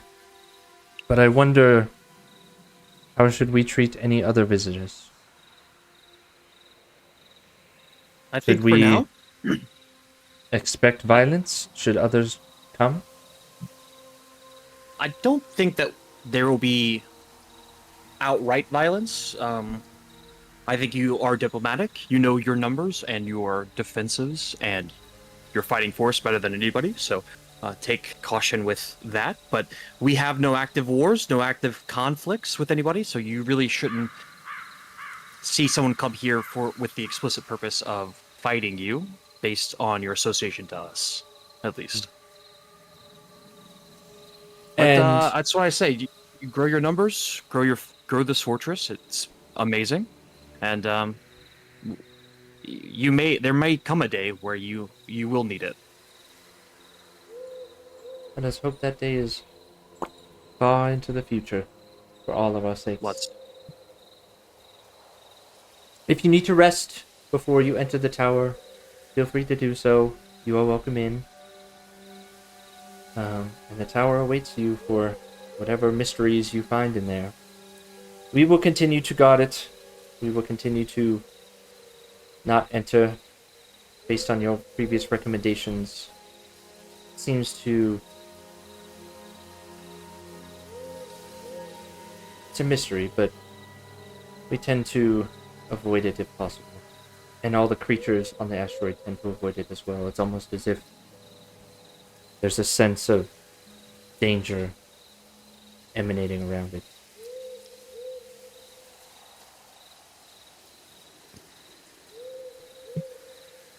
Well, Jubitex, thank you for your hospitality.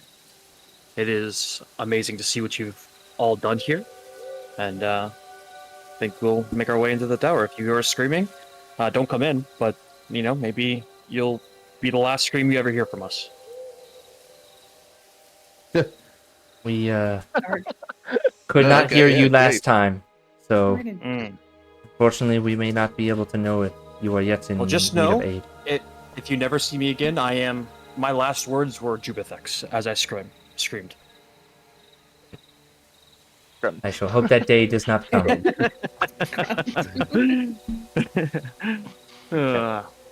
Yeah, as represented, Val, on your sheet, Fort Comaz is now quintessentially a barracks function under the Bastion. And you can issue them orders to expand, and they are highly friendly to you. You could even call them allied to you. So if you ever needed to call upon them in a pinch, you may have some warriors in your back pocket. I do have 2 orders I can issue them. I just want to make sure I know the differences. So issue order recruit is just increasing their numbers. Issue order enlarge is increasing the size of their fortress. Correct. And the increasing the I don't think right now you need to increase the size, because a regular sized bastion, so a vast barrack can accommodate up to 25. Okay. I think right now you're at what, maybe how many do you have right now? You have 7, so I think you can 8 counting Jubitex, but basically you can go up to 12 right now. And if you expand the fortress, you can go up to 25. And it's so I the think same thing for recruit the them, right? Ogalakanu tribe. Yes, they are literally the way the plasmoids multiplies. They consume raw energy. It's no cost to you, I don't believe. If anything, the cost is to buy. If there's a bastion cost, it would be to materials to create more weapons to arm the new soldier. Okay.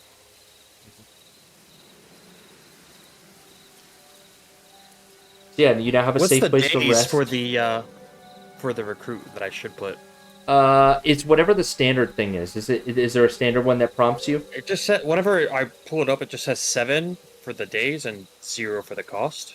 So that would be, let's call it for the cost for materials. If you want to just equip them with the same thing as the other Plasmoid Warriors, if you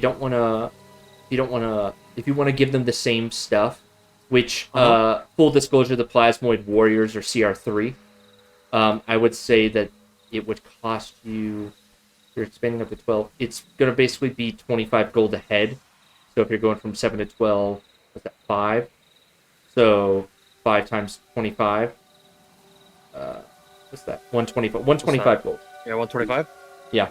But if you wish to invest in better armaments for them, you could re-equip all of them up to 12 for an additional 25 gold. So you could drop 25 times 12 plus that 125 to basically upgrade their kit. Gotcha. Okay. I think for now I just have them have like what everyone else, like all the other plasmoids have. But That's fine. I think whenever we need a fighting force, probably gonna equip them out. Yeah, that makes sense. Yeah, I mean, this will be something that comes up much later in the campaign, but that's just kind of where we are with it. And it's the same thing for the Oga Lakanu tribe. Same cost too. I'll say if you want to upgrade, it's 25 gold. I might make it. I'm gonna make a note right now to put that in the actual Bastion system.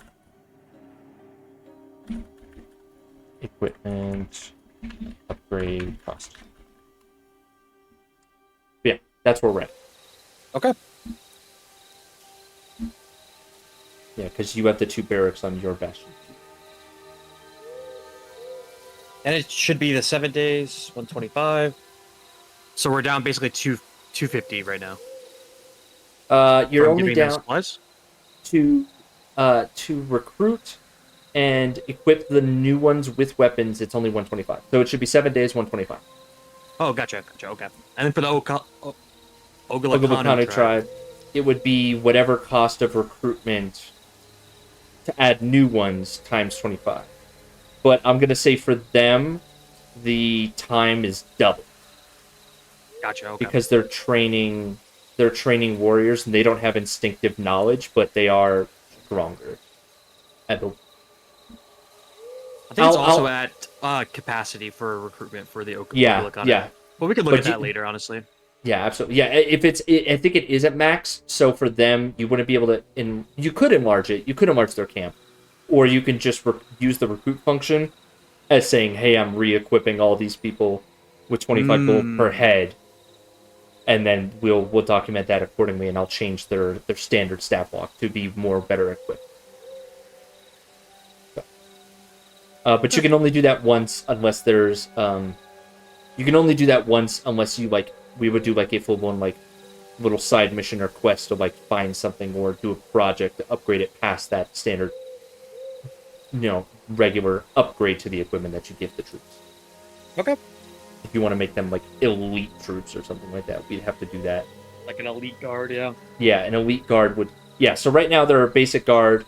If you upgrade them to 25, we'll find some title, but that's a middle ground guard, and then anything past that to upgrade to elite, that would be a significant amount more resources. That's talking equipping them with a lot of different magical items and kitting them out to full be set, yeah, exactly. Yeah, full set kind of thing. So. Just for gold tracking purposes, it costs us 125 to do that, right? It costs 25 a head to enlarge, 20. I'm using bad terminology. It costs 25 per new body. It also costs 25 to equip one body with new weapons. Okay, so how much did we just spend? 125. Okay, that's what I thought. Okay, just making sure. Yep.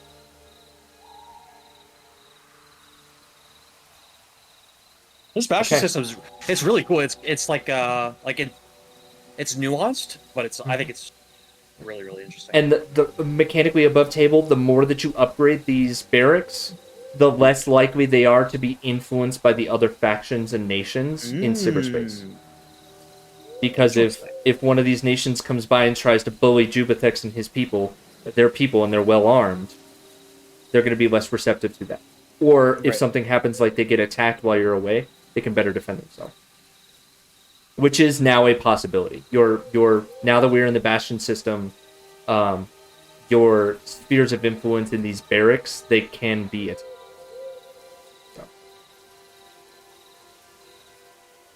Do we have a system for the Hadozi, for example? If the Hadozi wanted to get us an urgent message, do we have a system for that? Or is it just not the Hadozi, but basically Zorantir and closer to Eberron. All the factions that you're allied with, there is runners. So all the things basically if it's on your Bastion system, which I don't believe, and correct me if I'm wrong, I don't believe the let me see here. Yeah, even Code doesn't have it. Your relationship with the Hadozi is not something that's a barrack system. It might have to be something else. And if they're not on the Bastion, you can't immediately connect with them. You'd have to go to them or pass along a message to a patrol Aldarian ship that is going there for some reason, which can be done. I'll quantify this a little bit better, but some of those further away places are still in the abstract phase.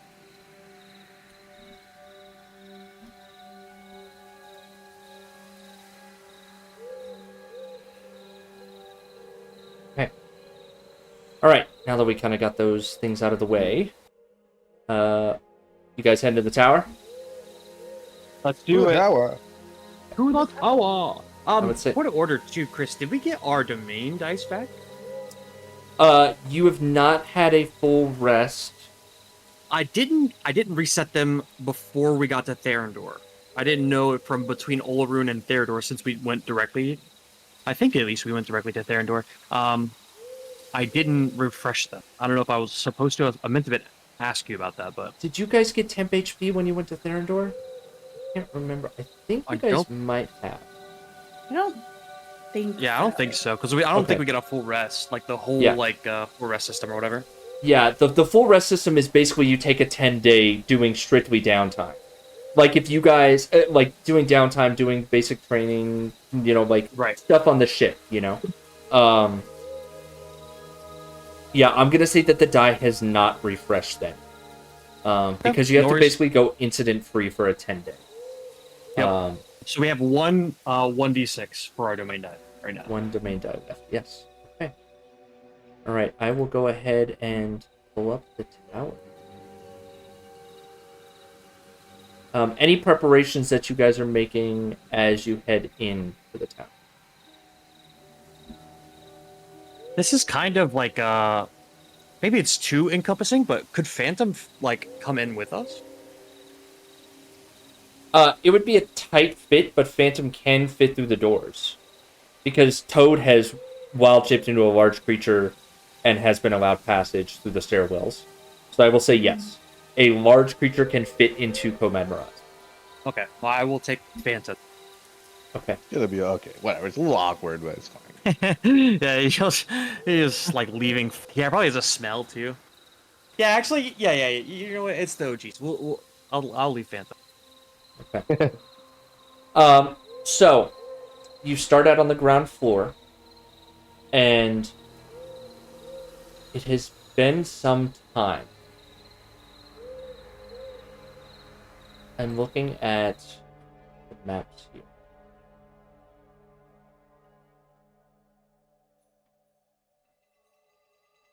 I'm going to say that there is significant... Right, so when you previously went through here, the ground floor and all the levels between, the creatures that you slew seem to be coming back. Right? Mm. So, what I would like you to do is... Captain, I would like you to roll me a 1d4, please. Okay. And before we get into this, do you guys want to take a 5-10 minute break? Yeah. Okay. Do Let's do a 10-minute break. Come back at 53. Okay. Okay, sounds good. They're doing the tower. They're going back to the tower. Is this the Patreon version? Ah, hell. Yep.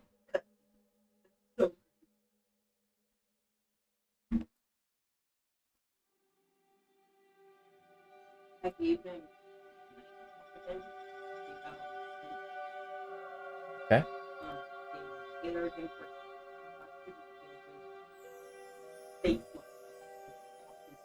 Mm-hmm.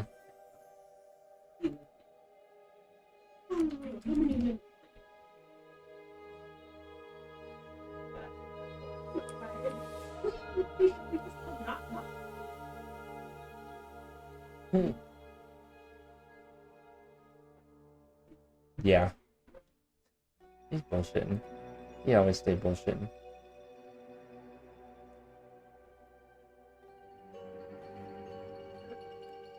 Yep.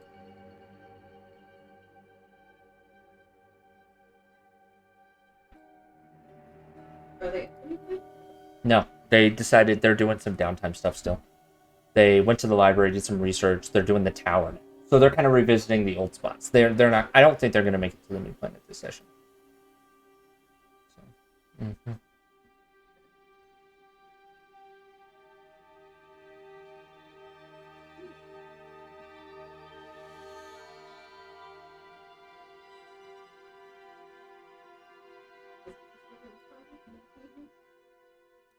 I think I'm a little peckish, but I'm not too bad.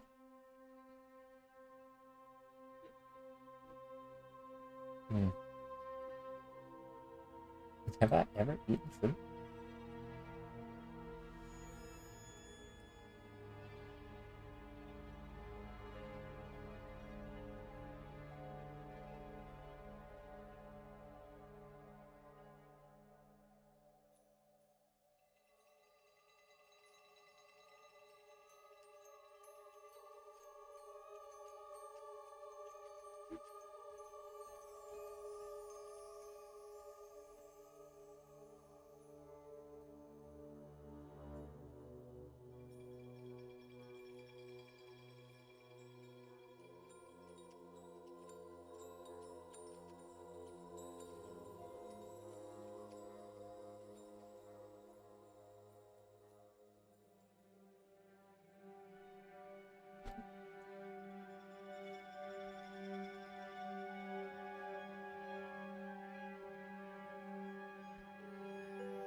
Forgot about my Sephora reference.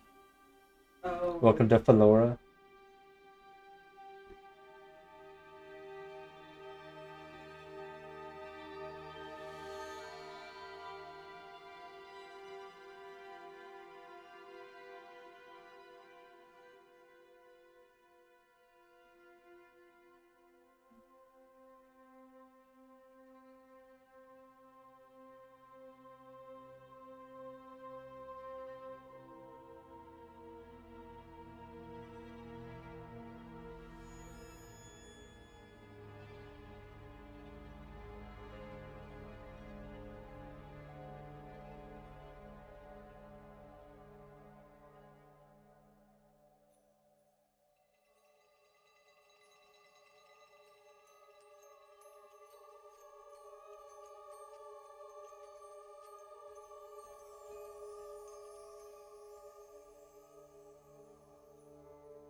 Hey, Chris, if you're here, I don't think. What's up? I don't think Phantom is here with us. I left Phantom back. Oh, you be Phantom? Okay. Yeah. I'm back. I'm back.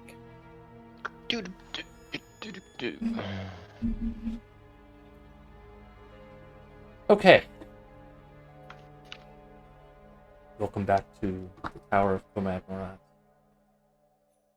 This mysterious tower. I think we're missing Cade, by the way. Oh, yeah, we are. Sorry.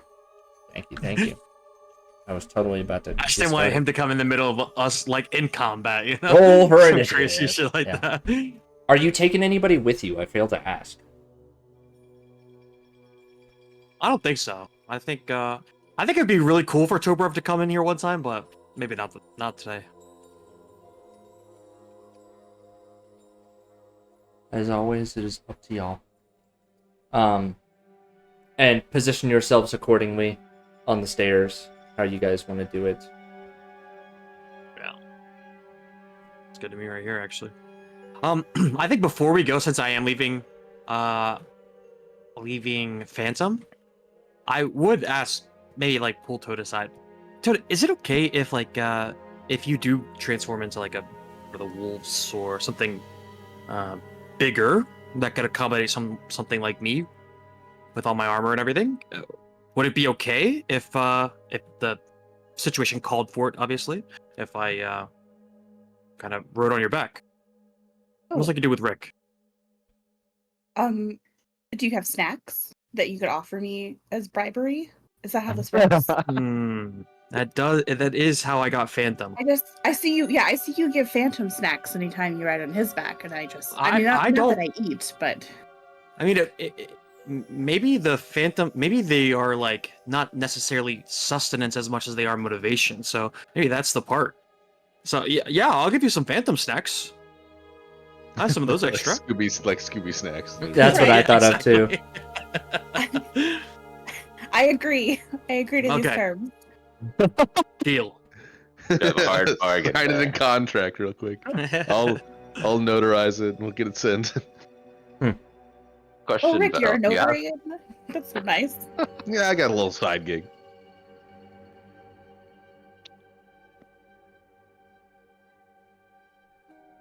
Okay. Everyone is back. Raynette has so many questions. It's so funny. Okay. So, as previously, you enter into the ground floor. The armor sits at the desk. Sits unmoving at the desk. It awaits with the piece of paper, the book, and pen at the desk.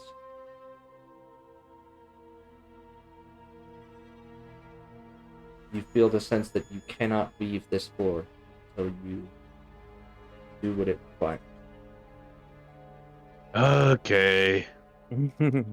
You first, Val. Okay.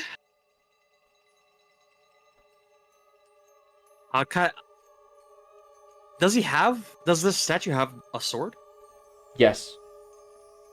I'll summon my sword, and then I'll activate it, and it'll, like, have the lightning kind of almost envelop it.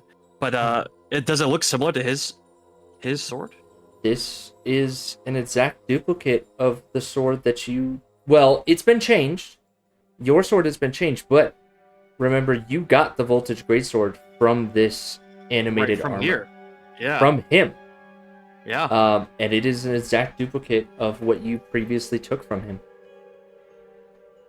Yours has significantly more refinement oil imbuing it, so more lightning almost kind of crests into the metal, but in a way that doesn't disrupt the strength of the metal.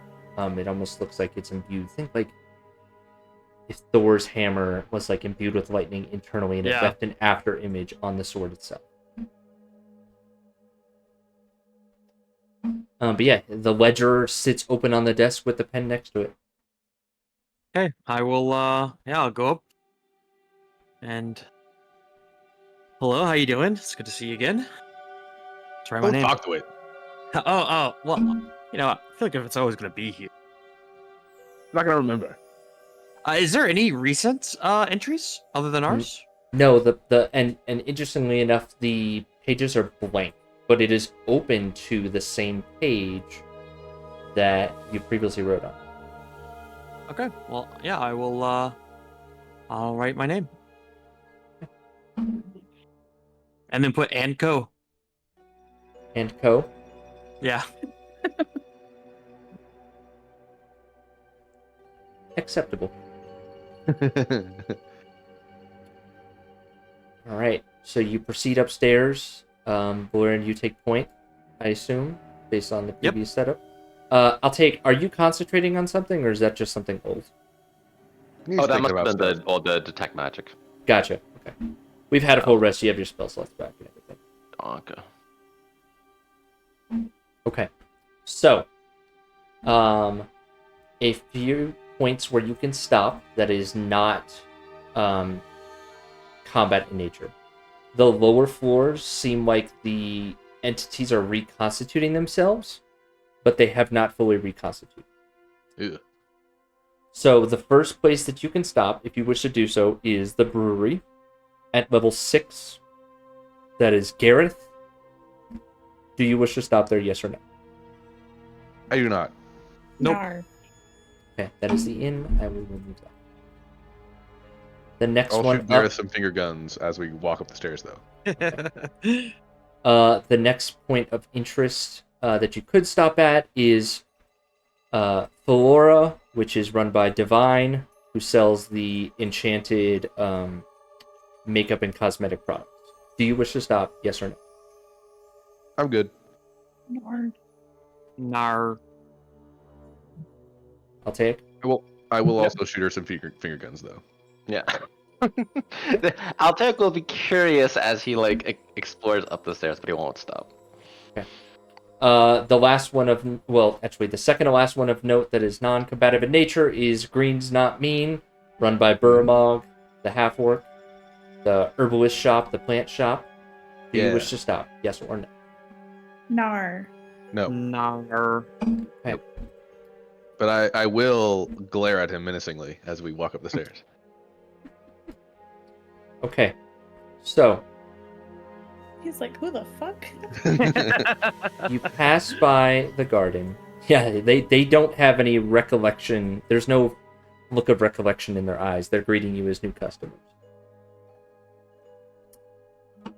The next floor you get to is the ritual. Oh, You have been here before. The Death Pack Angel sits, awaiting to entrap you in her devilish deals. Oh, not her again. No. So, would you like to roll this as actual combat, or would you like to simulate this? What I'll say is, it'll be a 5 successes before 3 failures. Yeah. Kind of thing. If you wish to do so. Or we can roll initiative.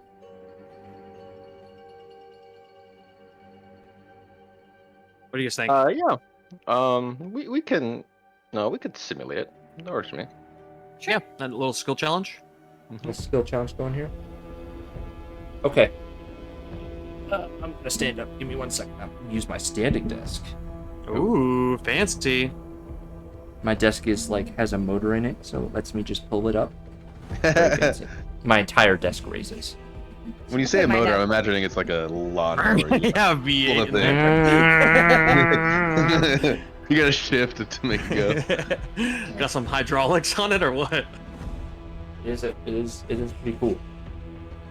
Okay. So 5 successes before 3 failures. This is still a powerful corrupted angel. So,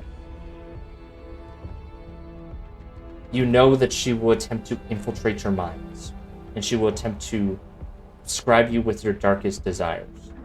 She will attempt to tempt you into staying here and basically serving her. So, 5 successes before 5 failures. What does your party do to fight the Death Pact Angel? Or try to somehow get around this? Not impossible.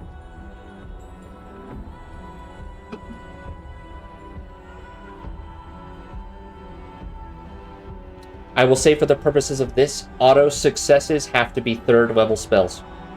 Anything below is a bonus to an Arcana roll, and the additive bonus is a plus of whatever spell. So first level is we'll double it. So first level is a +2, second level is a +4 to an Arcana roll. Yeah, Altaik is very curious about like how they intend to explore this. He wants to cast Detect Thoughts and see if he can get an understanding as to what their deepest desire is. Oh. Or yeah. And like try to like throw her off by like bringing it up in conversation. Okay. So you're It's attempting a to second level learn spell. her deepest desires. It's a 2nd level spell. Yep, so yeah. I've got 2 music. I'm like, why is everything crazy? I'm going to call this... What kind of... Okay, so it's a 2nd level spell, but it's based on a skill. Mhm. So you're using the spell to attempt to enter her mind. I'm going to call this... I'll still call this an Arcana check. So we'll call this an Arcana check, and you get a 2nd level spell, so that's Arcana check, an additional +4. Okay. And we will see what the results of this is. Arcana +4. 19. Okay. That is a success. This initial success determines you learn what her deepest desires are. And her deepest desires are to escape this tower. She knows she is trapped. She has knowledge that she consistently gets resummoned. But she does not remember what happens in each life. She simply remembers through her power that she is reborn here. She's resummoned here. So she knows she has been slain at least once. And she desperately wishes to escape. And she feels trapped. You could use that to throw her off her game in another success, should you wish to do so. Okay, gotcha. Yeah, you know, as he casts this magic, this is like a he's able to do so subtly, so I will spend the 2 points of font of magic. As to not like give the game away. Okay. Oh, mhm. Alright. You give 2 points of subtle magic as to make sure that... Okay. I'll call those 2 points an additional +1 to any charisma check that you do on a another skill attempt. As she could potentially be somewhat caught off guard. Okay. Do you let us know about this or no? Yeah. Oh, go ahead. No, that's a you question. Yeah. I think he will, leverage the. If he spoke softly, could he speak without alerting them, or would he be better off with his telepathy? You can attempt. I'm not gonna call that a skill challenge check, but you can make a check to try to speak quietly. I don't. We'll call that performance, maybe. Gotcha. Where'd Val go? That's a good question. I think Val disappeared underneath Toad. Do I want to? I see. let I me stop. see. 'Cause it's You guys are just overlapped with each other. It wasn't me. Oh, I wasn't moving. What is a strange Fell off with dance? the Scooby dance, the Scooby snack too early. He just on her shoulders, or on their shoulders, on their shoulders. So, you attempt to speak this quietly to your Mhm. compatriots, and the Death Pack Angel says, "You hold no power here. I, the champion of this domain, and you will die here. Maybe I'll keep you as my pet." So, that negates your subtle cell bonus. But your party does know. Sounds good. So yeah, this is like a moment where I'll take us like, she seems to have an understanding of her position here, her repeated deaths, and wishes to leave. There's almost a purposefulness to the, to it being heard aloud. But yeah. Rick will step up Mhm. with that information. Cool. And, I think Rick's gonna try to make a. I'm not very good at Christmas stuff, but hopefully I'll get some bonuses for this. Rick's gonna be like, "Hey, you don't remember us, but we killed you one time, and yeah, I probably want to get out of this tower, right? So if you let us just go, we'll try to figure out what's at the top of this thing, and maybe we can get you freed, and we don't have to kill you again." Okay. I would consider this either a persuasion or intimidation. This is Feels more like intimidation, but Oh, okay. I was saying like. you can Rick is trying to say it as like, you know, that's funny. I think Rick would mean it in like a very non-threatening way, like, oh, you know, we killed you last time. but I guess if to her it would come across as intimidation, wouldn't it? Yeah, Okay, we'll call roll this intimidation. Yeah, let's call this intimidation. Persuasion. Okay. Ooh. It's I pretty good will for use being a my flat roll. reaction to make it a 15. Oh, My hesitant leader. you're gonna flex your muscles a little bit. Ugh, good job, Rick. Unfortunately, with a 15, that is still a fail. Damn. Do you wish to use like anything else? Inspiration. You have your domain die that'll lower the DC. I have a couple inspiration. I'll give one up for a reroll. Oh well, if you insist. It was worse. Oh, Please let us go upstairs. God. The Death Pack Short Angel King Rick. is not intimidated. You may have defeated her before, but she will slay you now. Yeah. That is considered a fail. So, I need so on attempt 2, I need everybody to make me a everybody needs to make me a wisdom saving throw. no. And you make it with advantage. Oh.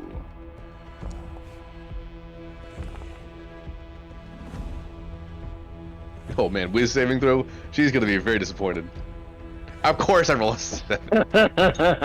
Oh, with advantage. With advantage. My bad. Oh, okay. Well. Alright, I got a plus 8. no. I got a plus 8 in wisdom saving. I'm using a inspiration. Okay. Yeah. Currently, Valerian and Rick have failed. Alright, there we go. I'll take Rick, an that 18. Rick, that is still a failure. Alright, I'll use my last inspiration. This is more of a point of pride. Yeah, I have a plus 8 in it. I should be good at this shit. Mm-hmm. Oh my. I will use my inspiration to give it to give you Give another. me? You failed it as well, though. I cannot pass these unless Okay. I roll a natural 20. Okay. Rick is focusing very hard. Okay, there, 24. There it is. Okay. So, Valerian failed as you are charmed Oh, deja vu, anything? Oh, not again! Come on! Lauren, you are charmed. And I will let you, for any time you want to contribute to this, you can attempt to break the rule. Hold on 1 second. I gotta check something.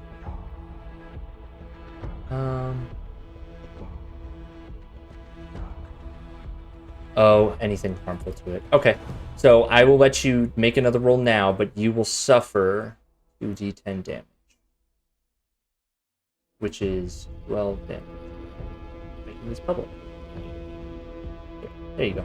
12 damage of necrotic damage as these chains reach out from underneath her battle armor and strike at you to collect the debt that she is owed, as you are now hers. You suffer 12 necrotic damage. Yeah. And go ahead and make me that charisma save. Please. Wisdom save, yeah. Yeah. Okay, that is a fail for now. Alright. You have 1 success, 1 failure. You need to get 5 successes before 3 failures. Who's up?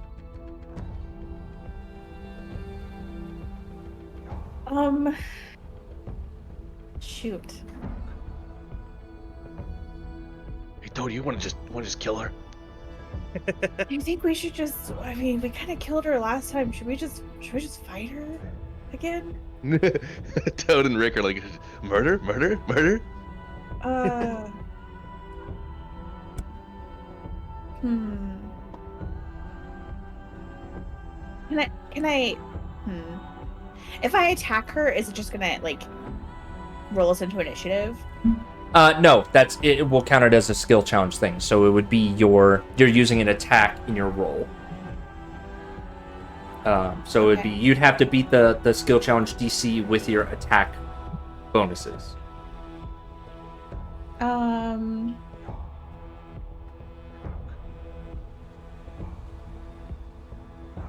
Yeah, I guess I think Toad's just gonna thorn whip her from the stairs. Yeah. I think Toad's trying to like intend to like back demon, that kind of vibe with the whip. Okay. Because it's a cantrip, I'm gonna say this. What do you do to what damage do you roll with your cantrip? I think instead of the roll to attack, because that could be kind of gamey, I think we're gonna do the damage of your cantrip. You can change your mind now that I've told you. But Thorn Whip does what, 2d6? Yeah. So because she's such high level, I can tell you without a doubt that Thorn Whip, the damage would not be enough to meet the DC for a success in the skill check. Yeah. So that's how we'll adjudicate it. If it's below 3rd level, you can either do an Arcana check plus whatever the bonus of the spell cast is, or you can take the damage formula, and the damage formula would be the straight up against the DC roll.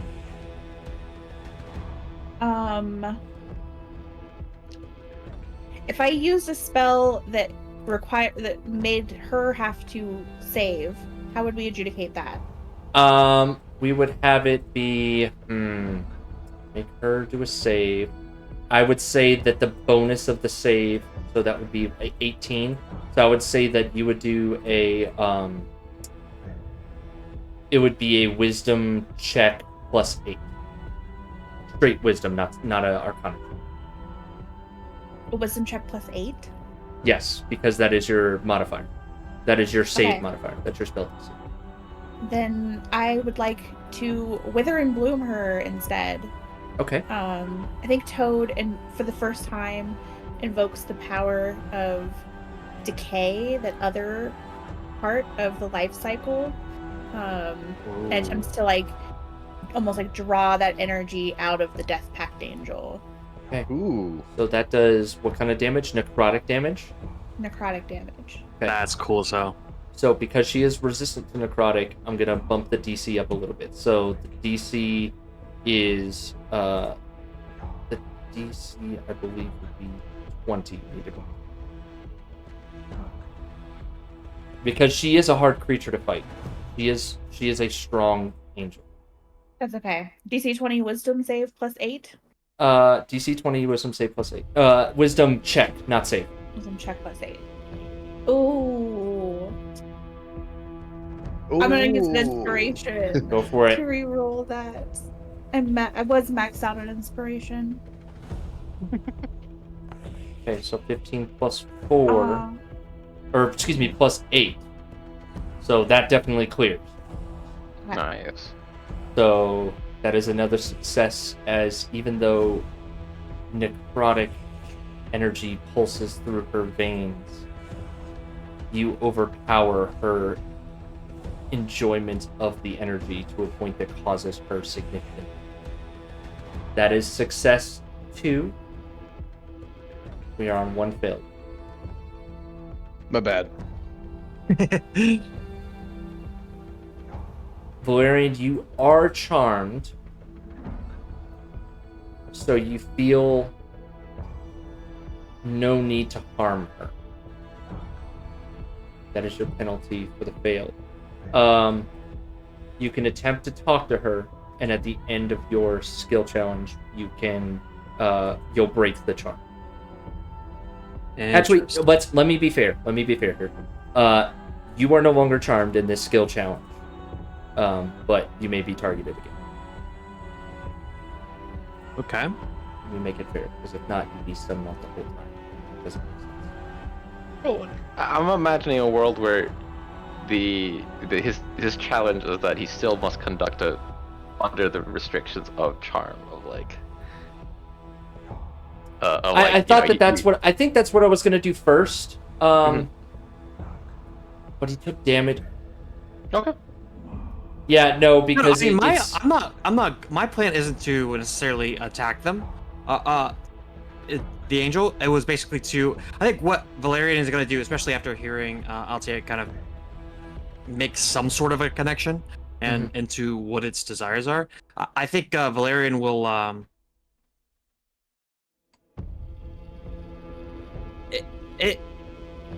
I'm thinking about like the ritual, how they're getting brought back each time, and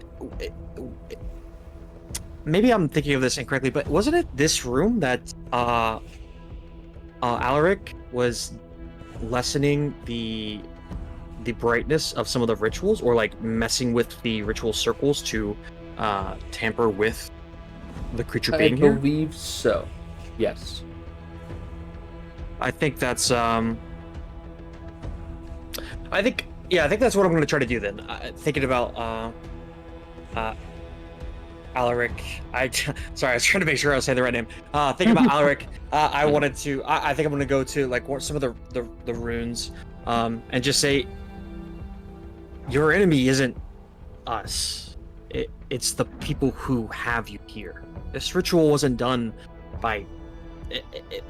It might have been done by your followers once upon a time, but the person that perpetuates your existence here, even after you're killed, is at the top of this tower, and that's where we're trying to go. Okay. Is this a persuasion? Aid? Go ahead. Can I aid Valerian with a cast, detect magic? A cast of detect magic. Yeah, let's do this. How many inspirations do we have as a party? I've got one. I got a zip. I have 1. Okay. Let's do this. I'm gonna steal a little bit from Daggerheart. Let's make this a tag team roll. So burn your inspiration, and we'll do tag team Daggerheart rules. So this is a joint. This is a joint check by both of you. So Valerian, I'm gonna call this a persuasion check. Altaic, we'll call this a detect magic. If you're casting it, that's what, a first level spell? So Arcana plus 2. Okay. And we'll take whatever's higher. Hey, I finally got to use the tag team idea. Hell yeah. Hey. Oh. Excellent. Okay. So it's a critical success. So I will count that as 2 successes. So that bumps you up to 4 successes and 1 failure.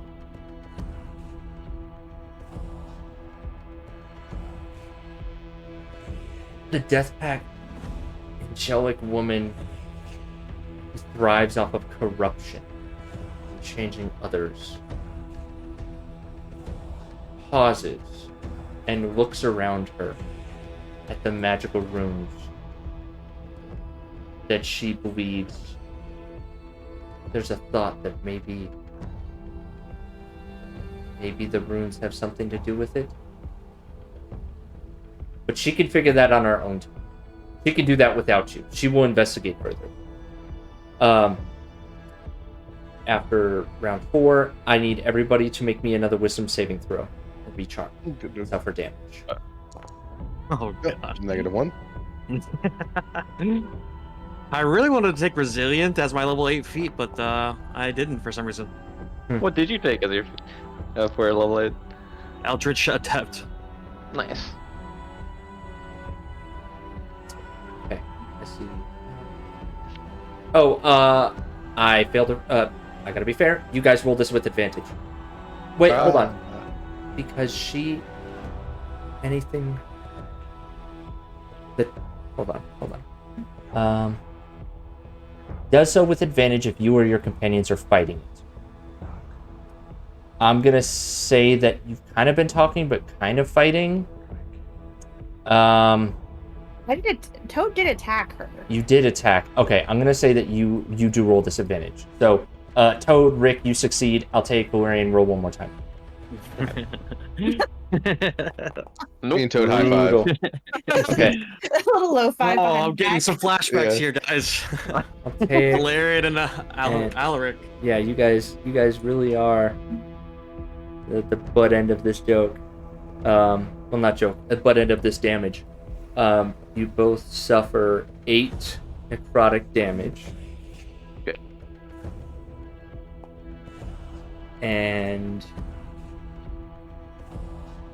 make me another wisdom saving throw with advantage to see if you break it. See if you're useful for this last check or checks. They're both still charmed. I'm gonna adjudicate accordingly. I think I am gonna go with the previous thing of the next for these next ones. You can act, but you are charmed, so it cannot be an attack. Okay. Okay. 4 successes, 1 failure. What are you guys doing? Rick has a very stupid idea, so before I do that, would anyone else like to go? We got a freebie here. Toad nudges Rick forward. I tried.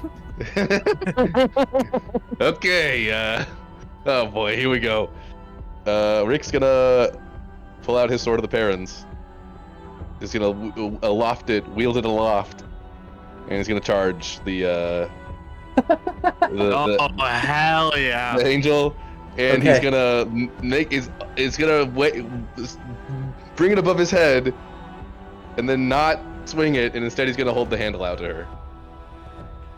Hey, you wanna take my sword? Ooh. So, Mr. DM, if you need clarification on what my intent is here, I'll I give get it to your you. intent. But yeah, if you could catch my drift here, I was basically trying to persuade her to grab my sword. Yes, I completely understand the intent here. Toad, I think charmed. I think.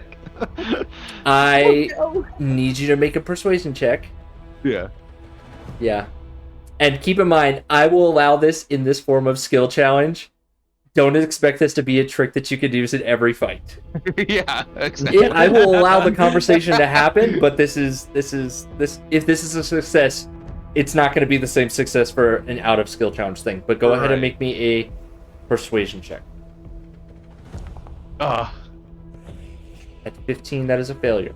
Yeah. You can use your domain die to get it to the DC. The Hey. DC for this challenge is 18. You've rolled long enough that I'll give that to you now.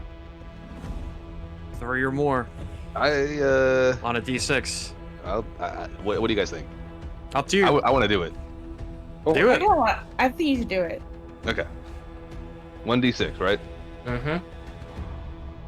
Oh. Okay. So she sees this powerful magical item, and she is a woman who seeks power. It is what brought her to her corruption in the first place.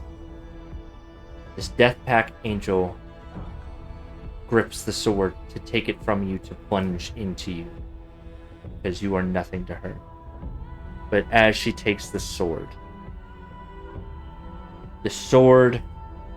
lashes out. You see radiant energy course through her veins.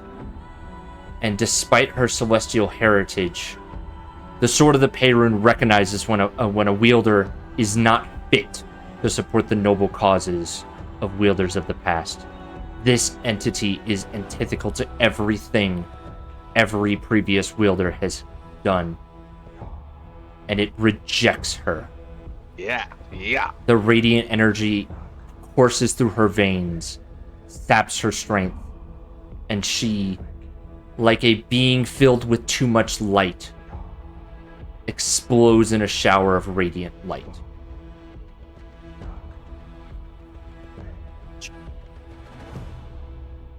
Rick is gonna pick up the sword. Is there any remains, or is it just like she explodes and there's nothing left? In this moment, in this instance, there is nothing left of her. Gotcha. I'm gonna pick the sword off the ground. I'm gonna say, sorry about that.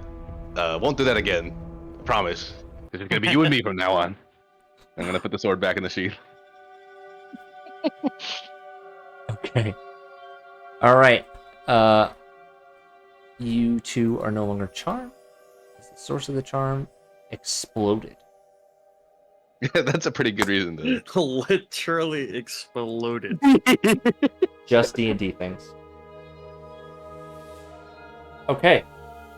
You may continue on should you wish to do so. Is there anything you need to do before you proceed upstairs? Does the magic still remain even though the runes still remain even though the captive So, is the disappeared? energy fades with her death. Hmm. As like it did before. Gotcha. Okay. You can make Alaric previously studied the runes before. You can attempt to do so as well, but Alaric previously studied the runes post-combat, and you can attempt to remember what he gleaned from the knowledge in here. Okay. Unless yeah. you, as a player, remember. You can make an Alaric roll. Yeah, I'll make an Alaric roll. Arcana or Investigation. Either. Okay, gotcha. They're both equidistant. Okay, with a 10, there is a small trickle of energy in the outskirts of the room. So on the outer ring here, there's still small traces of energy. There's a comment that's just like, maybe her essence still remains.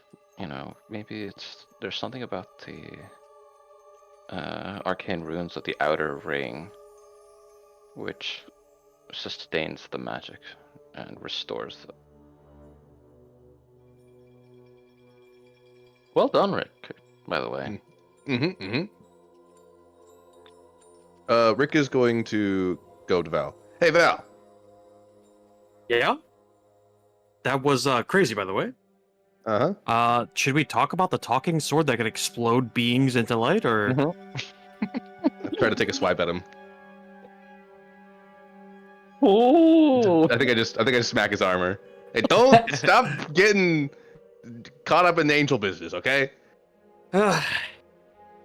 It's like takes over my mind. Not even my mind. It's like I can't fight it. Almost. That's weird. This is the second time. Yeah. We had to figure out a solution. I don't know if there's like mind trading. Like, is there meditation I could do, perhaps? That's actually not a bad idea. I was thinking put a blindfold on you and just carry you through this level, but See, that's not a bad idea. Maybe if I don't see her, she can't see me. yeah. See no evil, hear no evil. That's right. Okay. Ascending to the next floor. The next floor is the chapel. With Priest Jairus Marillion. Do you wish to stay here? Pause here? Yes or no? I'm good. Oh, I'm good. Does he remember us? He does not. Okay. Continuing on.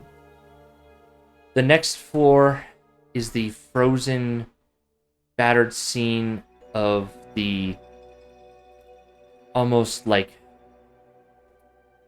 fiendish knoll and that shadowy creature. But interestingly enough, even though you've gone higher, they have not reappeared. The same scene is true for the 13th level, which contained the clay and fire golem. The entities that were present here have not reapparated.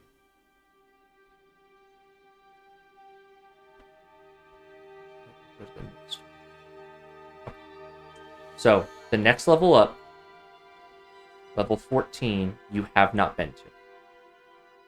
Is there anything you wish to do before I pull you there?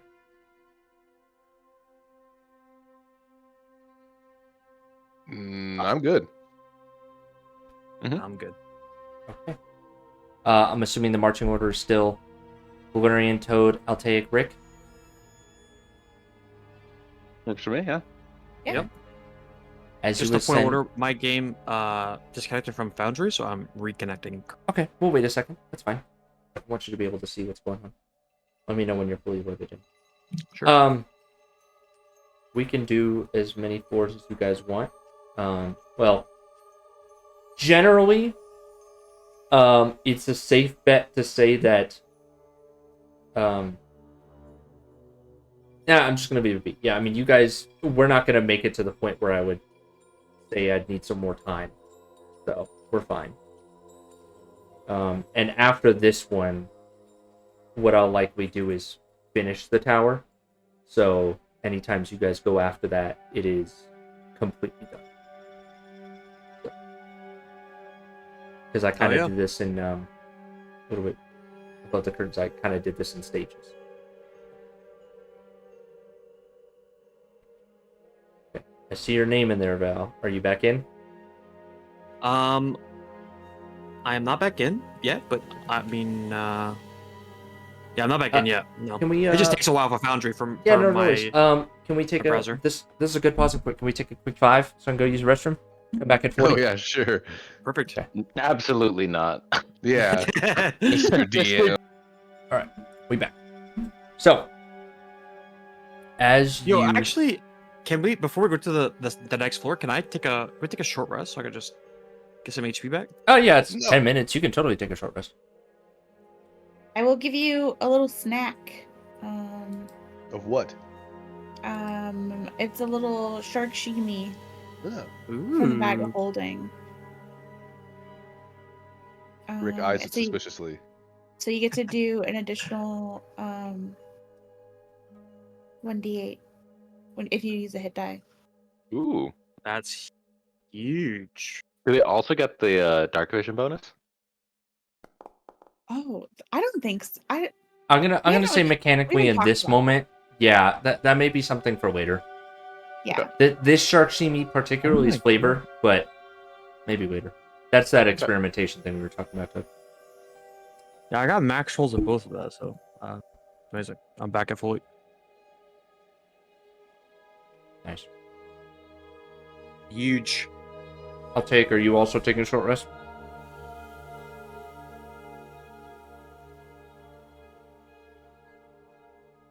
Eugene, are you also taking a short rest? Sure, yeah. Short rest. Not a new day.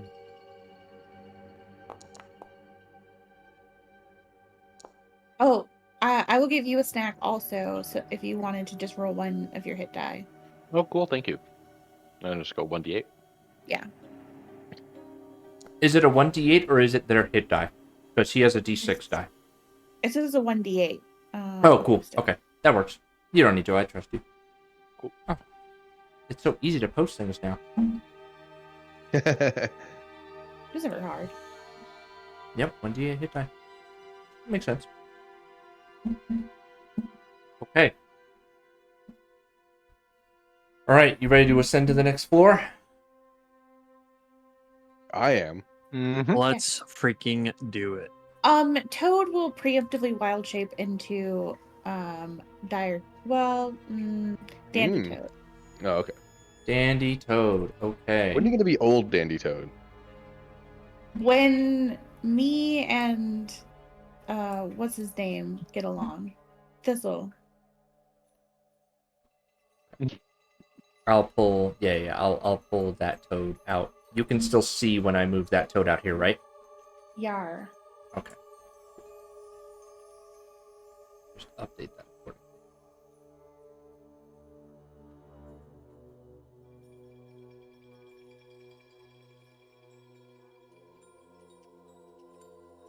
Sorry, just doing some quick token movements here. All right. As you ascend the next set of stairs, you feel the tower itself block you from leaving. As your feet touch the wood, they seem to stick as you try to move, and you find yourself on difficult terrain as the entirety of this floor covered in spider webs. Ew. Hate that. Yucky. Oh, I cannot see anything on this map through Dandy Toad. Okay, I will fix that. Skill issue. We'll put it- Skill issue. My eyes! I'm allergic to spider webs. You just didn't know that young dandelions were allergic It's to the one spiders. weakness. So, all movement on this map is difficult terrain. And you see what appear to be wrapped up corpses or wrapped up bodies held in the webbing. What are you doing? I bet there's treasure in those things. All right, let's find out. Go get it, Val. I will ready.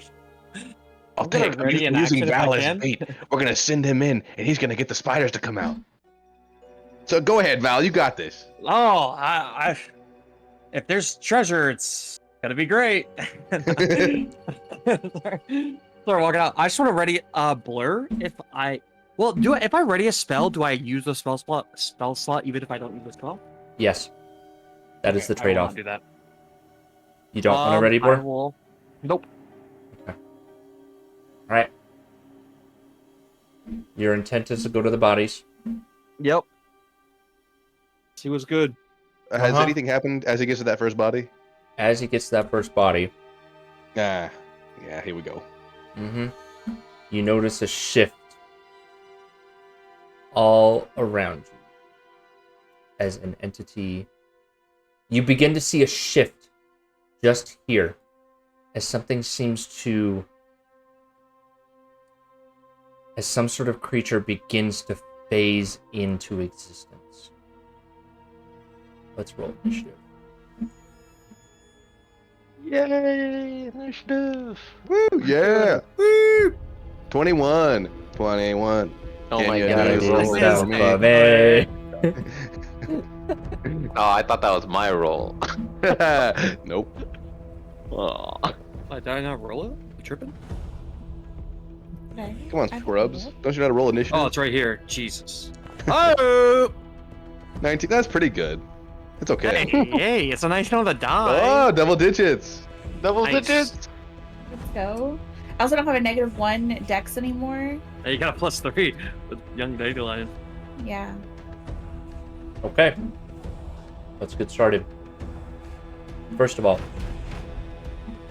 there is a blurring motion just north of Boreum, but directly to the east of you, another large creature begins to phase out and back into existence as this spider with bluish yellow, this silvery bluish creature jumps into existence at you and skitters forward on the webs.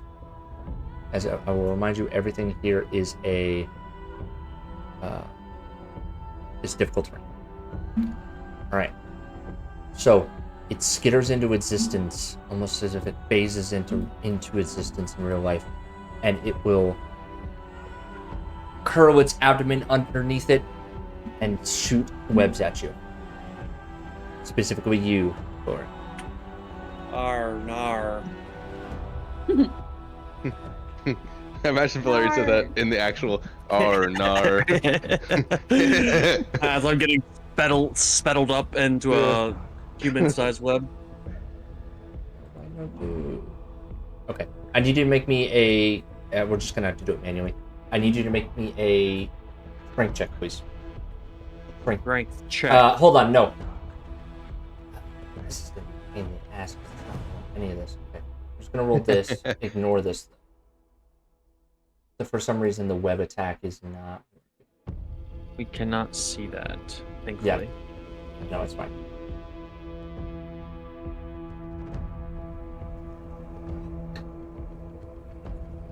Doing a thing here. You know what? For this one, actually, I'm just going to have it to bite at you. It's going to try to eat you. I mean, it's already in the web. Valerian's already in the web, so. Yeah, it's like... Yeah. Okay. That is the first attack of the first creature. So that's the first thing that happens. So that's that one. Let's do Rick. Oh, big spider. Well, I don't want to get close to that. Spiritual weapon. Sorry, I didn't target the guy. That's my bad. That's okay. 16 hits. Wonderful. I will get the attack damage for you in just a moment. Let me Yeah, no worries. Obviously should have just had that ready. No worries. What's up with you, dude? I don't know. I don't know. I get my shit together. Okay. Oh, I cannot take this. I can't move it. Game paused. Uh-huh. I'm gonna put it over here on its butt. I'm gonna swing at its butt for 16, and then I'll just go ahead and make another roll for the damage. Yeah, that's fine. I can apply it. Okay, it's not gonna let me. Okay, there we go. Oh no, because I'm too far away. I can't make a roll. So spiritual weapon, for some reason, if you make the spiritual weapon not have a range limit, I'm gonna work on your spiritual weapon over the week. If you want though, I could just move it closer and we'll just do it right here. I just did. It should work now. Yeah, so 7 damage. Mm-hmm. And I'll move back. There we go. Okay. Your Tormento polearm strikes true. Yep. Getting some good old spider blood spraying. And then we'll do the classic here. The little Toll the Dead. It says MIDI save, MIDI damage. Interesting. MIDI save. Okay. What happens? Oh, it succeeded. So it takes no damage, correct? It takes no damage for a cantrip, yeah. Cantrips And never have a save or suck. I will end my turn. Okay. Alright. It is more of these spiders' turns. They begin to phase into existence. And one of them will charge forward. Actually, no. This one's going to try to do a web attack. I'm going to naturally do this. Alright. Just going to manually roll this. This sucks. Okay. Rick. You are restrained by webbing. As this creature traps you where you are. Yeah, I did all this animation for it not to work on these guys. Okay. Alright, that is its attack. Can't use this bonus attack. Yep. That one. Another one will phase in. Valerian. I need you to make me a... Nope. Never mind, just kidding. It's going to attempt to web you. It's a ranged attack. It's not a save. Valerian, you are also restrained. You can attempt to make to break out on your turn, which it now is. So it's a roll to hit. So could I potentially shield? You could actually, if you wanted to shield it. It's a 21 to hit you. Can you shield that? I can. Okay, go for it. And I will. Bloop, you no longer restrained. And he will take. Wait, I think I could just roll it from the storm shield up now, right? Yes, I can. 5 damage, 5 lightning damage. Okay. Nope, haha, just kidding. Nice. I applied that to you for some reason. Oh. Okay. And then I right. will the one in front of me. That's the cool spiritual animation. weapon. Yeah, I actually love this. It's actually sick. Whoop, whoop, whoop, whoop. Yeah, so I will attack this one. And yep, I'll just I'll cast Booming Blade. Okay. I will roll the hit first. Yep, go for it. You got disadvantage. We'll automatically apply the disadvantage to his attack. Automatically apply disadvantage to the attack. Well, no, I'm not that's restrained something I 'cause need to work on. shielded. Yeah, he's Or not do restrained. I have a disadvantage? Okay, I just want to make sure. No, you shouldn't. You're not restrained. You Oh, have I thought it freedom was. of Not my movement. bad. Oh, that's right. He used shield. Duh. Mhm. Got me confused. Attack. Okay, 10 is a miss on the face spider. Okay, I will swing again. Mm-hmm. There it is. Right, that hits. Did you target it? Okay, it applied the damage. Sweet. Right. Nice. You have bloodied the face spider. Is that your turn? That is my turn. Bloodied attack. It's gonna try to bite you.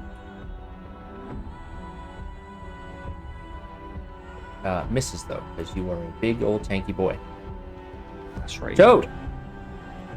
Young All right. dandelion. Toad will tiptoe on the web toward the spider and bite it. Go for it. Oh, I didn't target it. I'm so sorry. I thought I was. It's okay. I can apply it.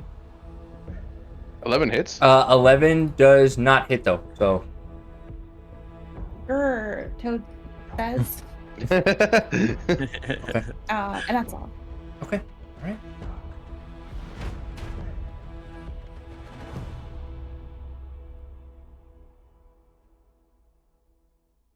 Oh boy. Hey, you thought there was just a couple? There's more than a couple? Yeah, there's more than a couple. But there's a quintuple Arr, at this point.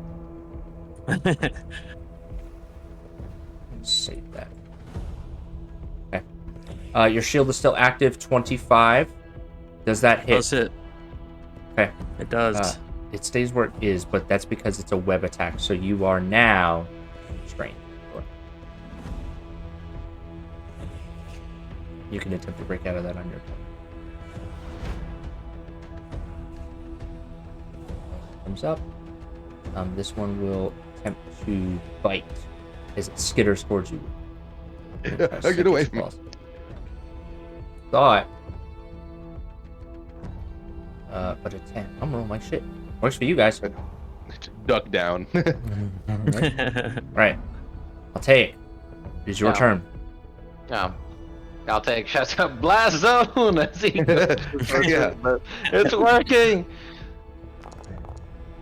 Whoa. Oh, nice. Okay. So Alright, yeah, 19. you bloodied that face spider. Fire Well damage. done. And he will use his bonus action to telekinetically shove the creature. So I would like for it to make a strength saving throw.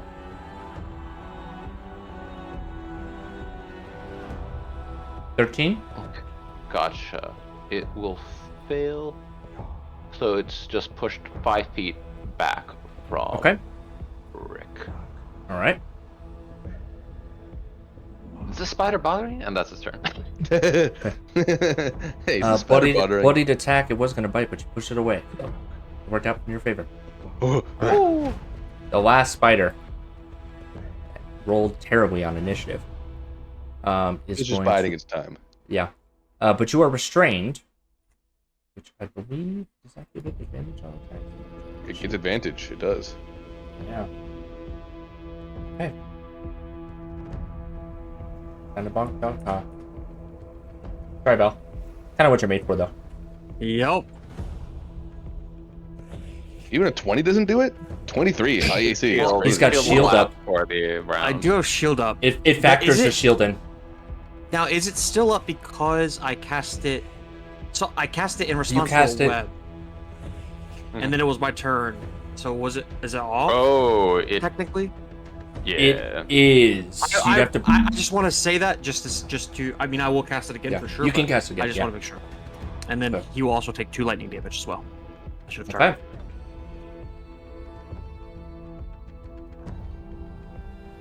All right.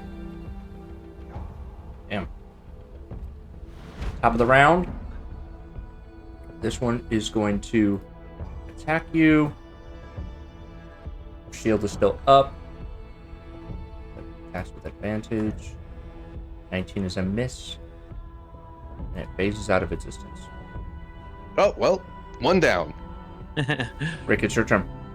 Okay, I need to do something now. I'm gonna cast Freedom of Movement, Hmm. but I need to target Val first, because that's who I'm gonna target with it. Okay. Post that spell for me when you get a chance, after you do the things. Oh, wait, what's it saying here? Let's see if it breaks the restraint on the room. Oh, is Freedom of Movement a touch spell? Yup. So never mind. I'm not gonna cast Freedom of Movement because I'm restrained. I don't want to put it on myself. It's not really. You know. No, That might I be gotta the say- worst idea. Yeah, but I'm also protected by everybody here. So I will not cast Freedom of Movement. I will instead. I'm gonna first of all move my spiritual weapon over here, and I'll just swing at this guy for my first action. Okay. And let me get it going. It's not gonna let me do it, of course. So I have to. No, move it's my- okay. You're gonna have to do it manually. Do some There we go. Ooh. damage. Nice. It did apply to the face bar. It is still alive, but it is very hurt. Good. Then in that case, I will try to finish it off. I'll total dead on it. Wait, that Go was for a it. crit, right? No, Or- just no. Oh wait. No, it was a natural 20. I'm pretty sure, right? Yeah, it's a not. and that's the crit damage. It was 2d8 Yeah, plus that- 4. So That is. A crit. Oh, okay. Your cantrips are still 1d8s? When's Oh that no, go? that's a spiritual weapon. Oh, a spiritual weapon. Yeah, that's okay. That makes more sense now. Yeah. Okay. And yes, you have done it. good. I imagine it shrivels up like the way the spiders do, where they turn over and then they're like Absolutely. yeah. And that'll be I my turn. should post a video of that, right? No, I mean- that's fine. This one approaches closer. Yeah, it's going to target the creature that's already trapped in webbing.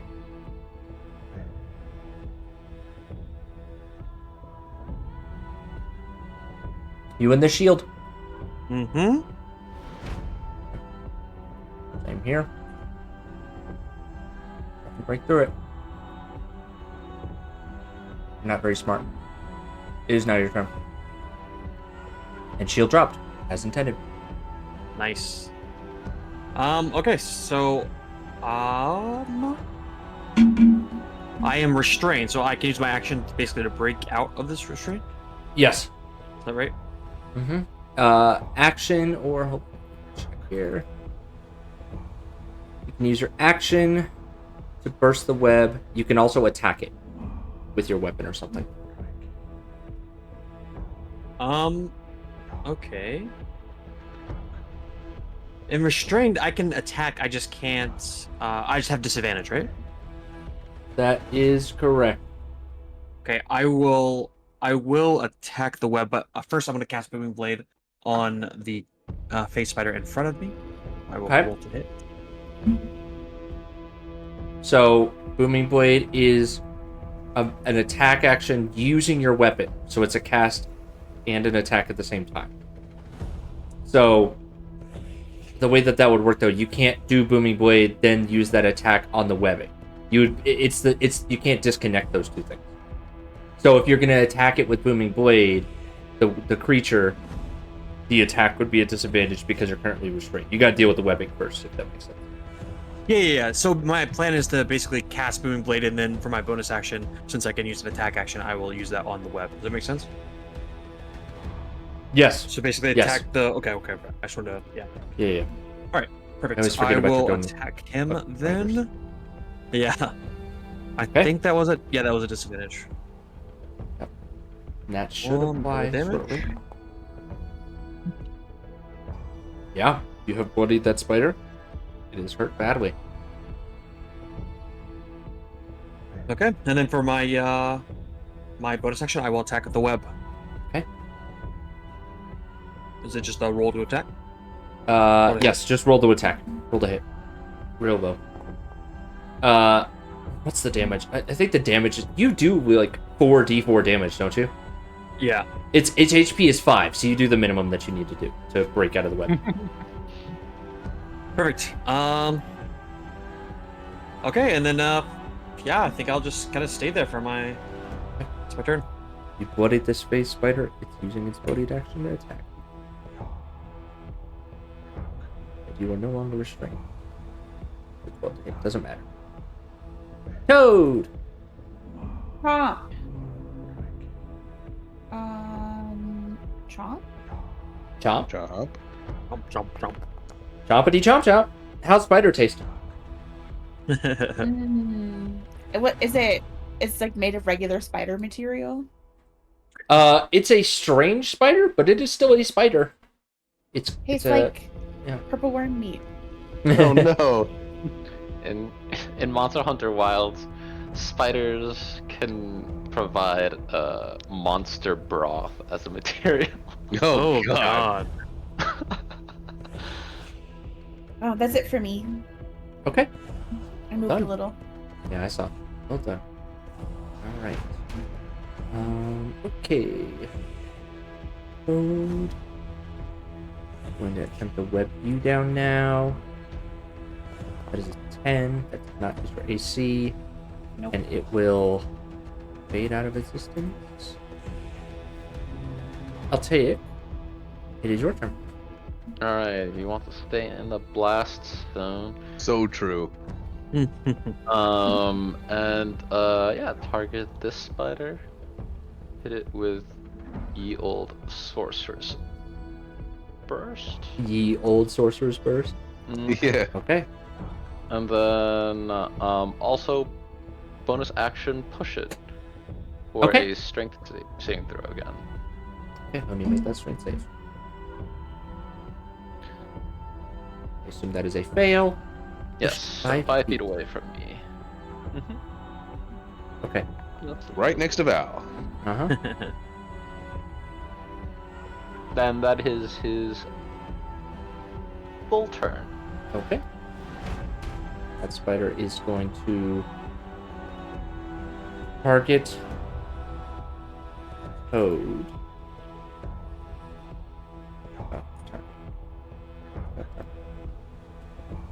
Come at me. That is a 20 to restrain you.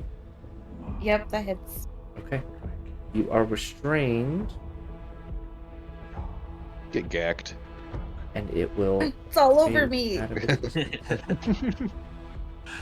Why are these spiders so shy? They're afraid of you, Rick. Yeah. Okay. All right, top of the round. Okay. All right. Rick, it's your turn. Oh, it is? Mm-hmm. Oh, okay. I'm gonna try to get out of this web then. What do I have to do? Either make a strength check or attack it with a Hmm. weapon that cuts. I will attack it with a weapon that cuts. Go for it. All right. I'm gonna use my spiritual weapon. Does that count? I'll allow it. I'll allow it. Okay. I mean, it's a bonus action. I know if you Yeah, let it's me a bonus. allow- I'll allow it. Yeah. Okay. fine. It just has an AC of 10 HP 5. Yeah. You cut it up. You are no longer restrained. Ooh, that was actually like kind of scary because I don't have full control over my spiritual weapon. I'm kind of realizing. Oh, jeez. Okay. It's not as intuitive as just using your hands. Anyway, I'm gonna try to tiptoe my way over here. So I have half speed, right? Half speed, correct. Gotcha. Ugh. Ugh. I can make one more move, right? How- I can get here, or is that too far? Where did I start? I started 15. here. You started here. 50. Yeah, you can get there. That's 15. Yeah, okay. I was just making sure. All right. I'm gonna. Oh, Val's not restrained anymore, is he? No. Okay. I'll try to Toad is unrestrain Toad restrained. then. Yep. I can do that. You can. Okay. And I will swing with the Sword of the Parents this time. Okay. Hiya! Wow. Thanks, Rick. Uh-huh. Let's get a bunch of webs on my sword now. Mm-hmm. You're out of the blast zone. Oh, shit, you're right. What did I do? That'll be my turn. Toad, you are being targeted again. Oh, nar. Oh, the haters are coming for Toad. The haters are in fact coming for Toad. They're Oh, trying to I just, hold me oh, come on, down. you gotta be joking. We won. Yeah. Lorraine, it's your turn. There are no spiders in sight. Well, all right. Well, let's go to the next floor. Sorry, Well, I didn't mean to do that. Get Toad out of the webs again. Get All me out of right. here. All right. Just gonna scrape the webs off of young dandelion Toad.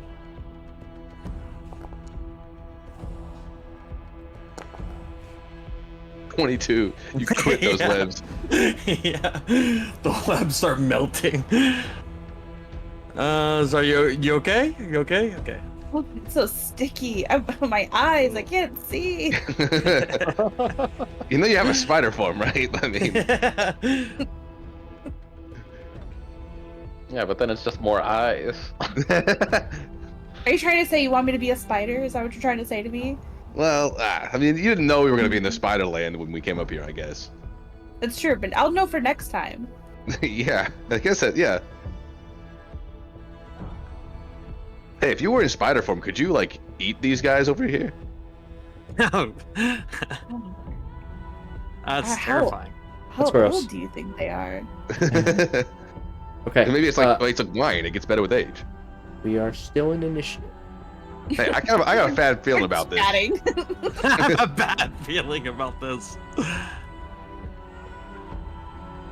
Anything else you're gonna do on your Wait a turn, Val? second. I'm good. I'm done.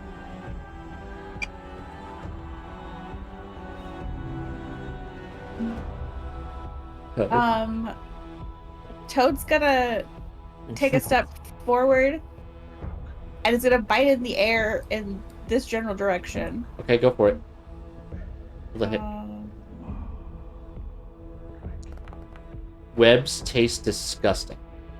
Okay, well, I mean, I know you. I didn't know you didn't. I know you didn't like getting webbed up, but I mean, come on, it's not that big of a deal. I don't know. It must be around somewhere. Nah, we scared him off. It's all fine. Is that your turn, Toad? That's my turn. Okay. Alright. Uh-oh. Uh-oh. Oh. The blast zone. The blast zone. Wow. I'll take. All right. You gotta remember. Unless you can block 24 from being restrained, No. you are being targeted. Okay. We all know what's happening here. 21 to Do we? hit. All right. I don't know why it didn't roll damage. 6 damage. Oh, because it waits for me to Okay. see if I can intervene.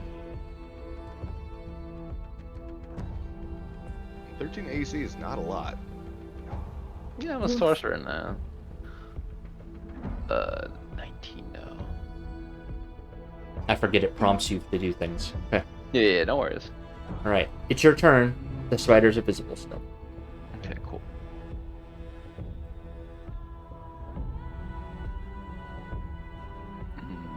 Oh, is this the 2 attacks? It's not 3 attacks? No, the third one webbed you. Right. Thank you. Yeah, there's a moment where he sees the spider surround, like he's about to say, it's like, Rick, you're out of formation. He's like, he's going to. This is a moment where, like, I think he's like comfortable. Like he's seen like toads, but like seeing three of these creatures bear down on him, he is going to cast a blink on himself. Okay. Good idea.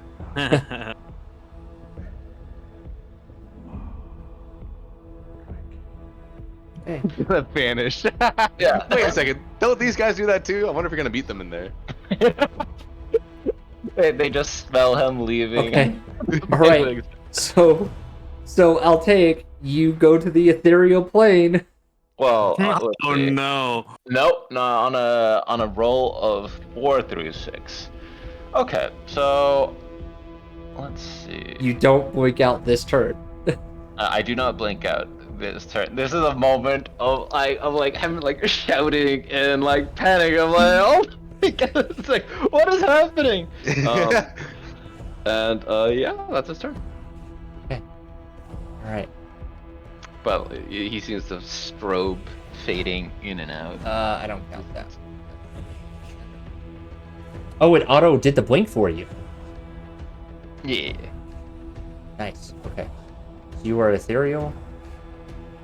Yeah. Oh wait, that's really cool. So it auto rolled it. That's sick. Well, I have blinked on me. Am I ethereal at the moment? It should be no.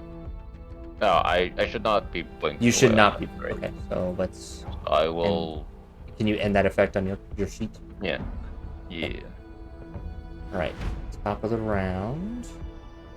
You are getting ganged up on. You are still restrained. You are getting swarmed by these giant spiders attacking you. 18 to hit. Oh man, just meets it, beats it. Just meets it, beats it means you take half damage. No. Oh, it's Glancing blows. yeah, it's fine. I'm not gonna burn. Shield for 4 damage avoided. And Yeah, this just is press the that moment where halfway. they keep on bearing down on him. He's just like, what happened? Where did they all come from? Yeah. Okay. And this one's going to. Nope, they remain invisible. They're hungry. They're eating. Rick, it's your turn. Oh god. Oh jeez. Rick's gonna attack with his spiritual weapon. Okay. He's gonna attack the one in the middle right here. One Let in me the move my middle, got token closer so Yeah, no I can worries. make the roll. Yep. And then spiritual weapon attack will be for 17 to attack 6 damage. All right. You blooded the creature. Gotcha. And then, believe I am going to cast a real spell this time. Oh. Real spells. I'm going to cast. Okay, God. I have a bookmark. Why don't I just use the bookmark? What am I doing here? Spiritual Guardians. There we go. I'm going to move here, so I'm just going to put the tip of it down there. Got it. Since it's centered around me. So I'll just move right here. Okay. And I'm going to obviously leave Val and Dandelion and Toad out of it. Oh, And none of these will need to did you already cast that? Hold on. Were you able to target? You can auto make the. I could just do it actually. Let me. These people don't. No one needs to make saves until they like start their turn in it, basically. That's right. Okay, got it. We'll see what this So looks like. it's then. a little. It's a little overkill. Yeah. No one's actually gonna make any saves right now. Okay. Just auto applied it. No. Did it? Wait. It's. Let me read your spell. So the way it works, I think we adjudicated this, is that I can't just run into them and make them save. When they enter it or they Yeah. end their turn in the area, Got it, that's got when it, they got have to make a it. save. Yeah. Okay. I don't know. So right the, now, none of them the need to make a save. automation. Yeah, the automation automatically did it. Yeah, you can heal them back up. So they'll have a chance to move out if they're smart enough to do that, and if Yeah. not, then they'll actually have to make the save then. Well. Yeah. Got intelligence stats. Okay. Uh-huh. All right. Even though he didn't need to, Val succeeded on that wisdom saving throw. I'm so That's proud of you. crazy. By the way, insane. I rolled. Wait, what? You rolled a 20, I believe. No, I have a -2, dog. Oh, how you roll? How you roll a 21? Pretty good. Yo, that's wild. Anyway, that'll be my turn. So Okay. there you go. All right. Opportunistic. They are opportunistic. This one is fading back into existence, Toad. I'm gonna try to snap at you. Okay. You can try. It's not doing Yeah, I well. can try. Go in. Make it real simple. Take a. Whenever the one I hit with Booming Blade, did it look like it took damage if it phased out and then phased back in somewhere? You saw this. I guess I should have told you, but the Booming Blade would have triggered. However, when it shifted to the ethereal plane, it didn't follow them onto it. Gotcha. Okay. All right. Well, then I will cast on this one. I will cast Ice Drop. Okay, go for it. Okay. It's knocked prone, right? It is knocked prone on a fail. That's right. They're not immune to prone. Perfect. And then for my bonus action, I will take take an attack. Okay. 25 hits. It's dead. You cut the hell out of this thing. How do you kill it? Yeah, the big ice drop forms above it, drops it on its back, and I just kind of cut open its like web sack and a little web spill out. It's really gross. Yuckies. Be thankful I didn't gain inspiration from the mist in this fight. Oh God, yeah. I thought about it. And that is my turn right there. Okay. Toad. All right. Toad will move over this way a little, Mhm. but then we'll bite back at the guy. Yeah. Good damage. Go You bite, did. bite. And he's knocked prone. Okay. He failed Fine. his strength saving throw. He did save it. Yeah, he did fail it. Does not apply the prone, but it does do the roll for you. Okay. That's my turn. Alrighty.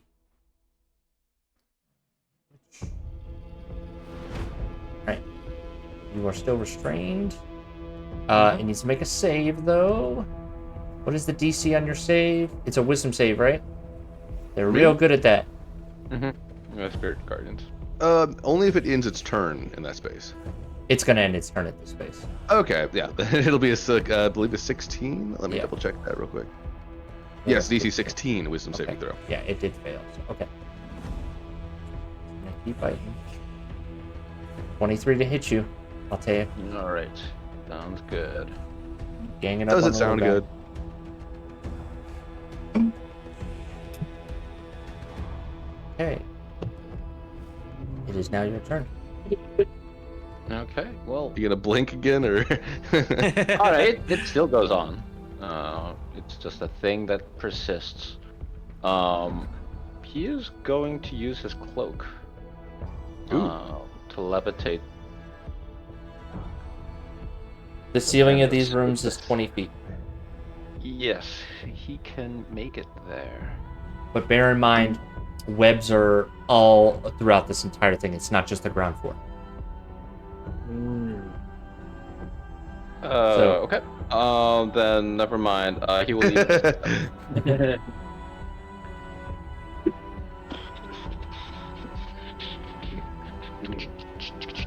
Perfect. Man, you're really getting out of dodge. Oh yeah. No, I'm going in the middle of you guys. Ah, Are the you blast. kidding me? Smart. Smart.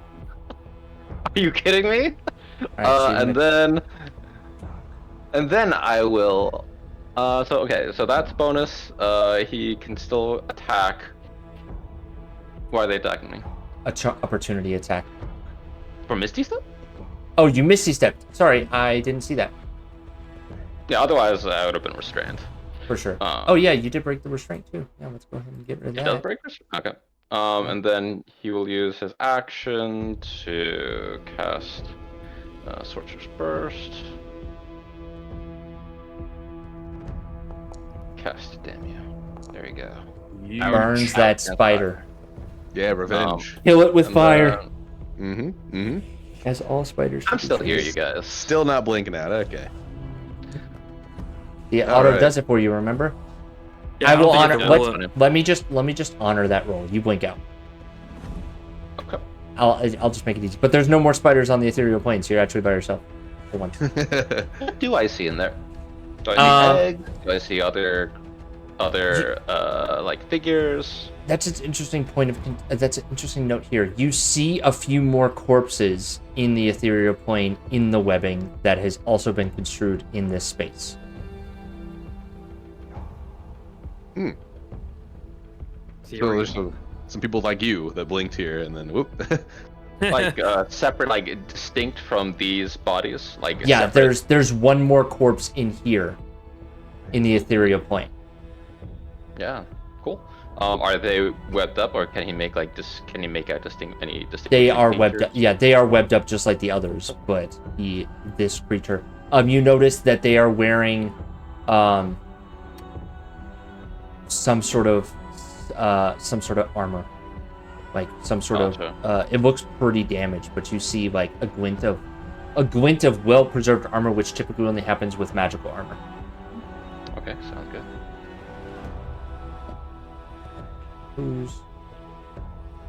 How did we get all the way to Rick? Oh yeah, because everyone's dead. Rick, it's your turn. Yeah. Rick's gonna make an old run over here. Okay. And his spiritual weapon's gonna flank him. Mm-hmm. And Rick's gonna swing with the sword of the Perrons first. Go for it. Yeah. There we go. Hiya! Standard attack. Wow, I'm Hits. actually pretty good at this. 10 damage. Wounds. Actually, I will master. compel Valerian to also attack. Ooh. Inspiring your allies. Oh my god, it's just so much better. You're so much better at this than I am. Your sword made me move. Yeah. Okay. You Shit. compelled your ally to assist you in slaying one of the last Yeah. fighters. But I already moved my weapon. I'm gonna do my turn. Don't you dare attack me. Okay. Alright.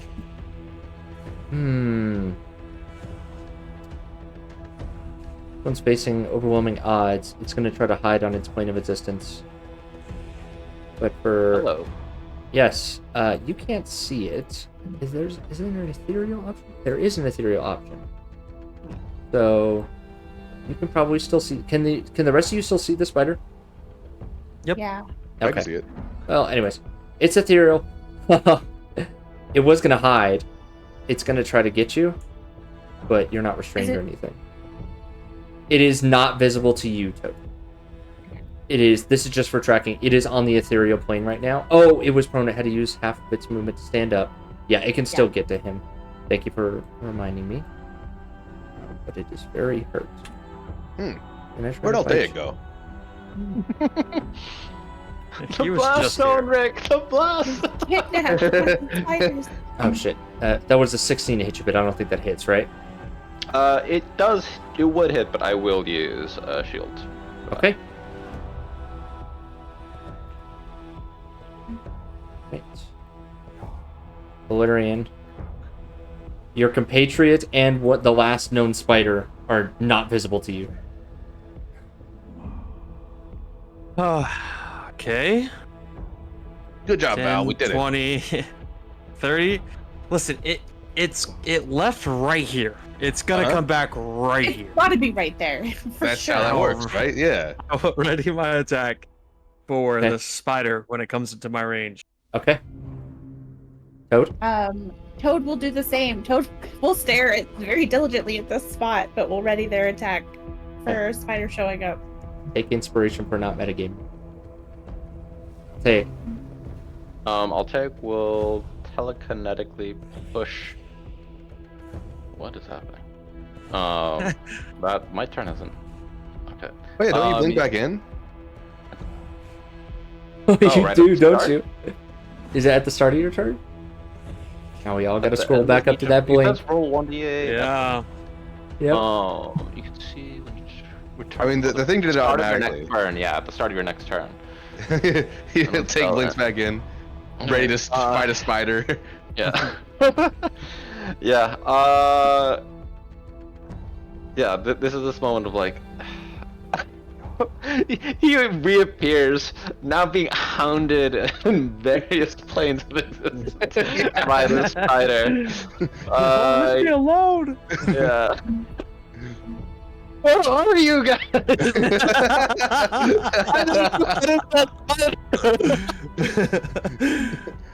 Well, thank. Don't worry. It's okay. It disappeared. It's fine. What do you mean it didn't disappear? It's on the other. It's where I disappeared, and there's another being over there. Someone else with armor. What are you You have talking to stop it. You have to stop it, Rick. You have to. And then I'm gonna end my turn. Yes. Let's I see what hope you happens. blink I out. don't know what's going on. I don't understand. Oh, he blinked out. Oh no. Okay. Oh my God, he's gone. What just happened? Okay, hold on. So he was standing. Shit, that's too fucking funny. He came back right here, and and then he ran all the way over there. Does it have to do with where we're standing? I'm just gonna stand here. How about that? And I'll end my turn. Are you ready to get action? No, I'm just gonna stand here. Okay. Oh no. Cause he blinked back. Oh god. 13 to hit, that's a miss. But that's its turn. It's not leaving the Oh ethereal no, plane. sorry, 13 should hit. I'm going to burn another spell slot. Okay. Oh, yeah, there we go. Hey, sorry, I forgot to target you again. Yeah, no worries. It's gonna come back right here. I know it's it gonna is. be right here. It's been a little longer though, don't you think? It feels like. What Maybe- else are you talking about? I don't really get it. Yeah, I mean he just keeps like leaving. Is it like what is going on here, guys? I'm freaking This out a floor is little bit. wacky. Yo, the shark shimi, did it have a little shark's blood in there? Is that what's happening? Oh, you know what? Maybe I'm not very Oh good at it. god. Oh. I will ready to attack for anything that steps semi-regular range. That is my turn. Toad. Toad will run over towards where Altaic was, and will look this direction, and guard up and ready to attack. Okay. Welcome back. So I can appear within 10 feet, which is why this template appears. Okay. No, please, you have to stop it. It's coming after. You can stop her, right? It's a spider. It just keeps hunting me. It's waiting for me. It's waiting for me back there. What are you saying? Okay, so there is something on the other side. I can. This will use my reaction, so I won't be able to shield. But he wants to. He wants to, with this prepared action, when he goes back, like, try to grab that other phase. Okay. Corpse. The body. Yeah, Okay. body. Roll me a 1d4. Let's see where it is in the room. Okay, it is to the south. It is down here. Okay. With 15 feet of movement, 10, 20. You 30. can reach it. Yep. You can. All right. You can hold your action to grab the. Yes. Okay. All out. Perfect. And your turn. Yep. All right. Here we go. Come on, please, please, please don't let them take me. Please don't let them take me. And he's gone. Oh no! Oh, come on. Okay, He's gonna try to grab this body and like use it as like a shield. Like, oh my god. Okay, hold on. I'm gonna 1, 2. Okay, I'll catch him when he comes back this time, and I'm gonna hold on to him real tight. Okay, that's my plan. And I'm gonna end my turn. Okay. Oh my god. Here we go. Oro.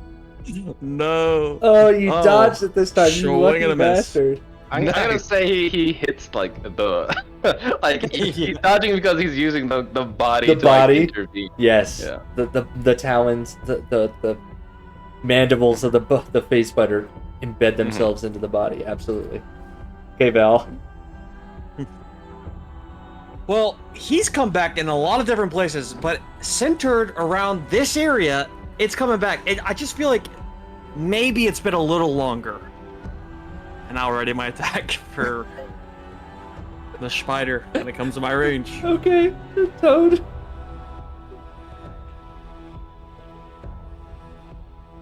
Like, it's patience, guys. It's all about hunting. Have you ever been hunting? It's yeah, all well- about patience. I don't think this is really what hunting is like. I'm totally calling this rabbit just- I'm totally calling this episode Whack-A-Mole.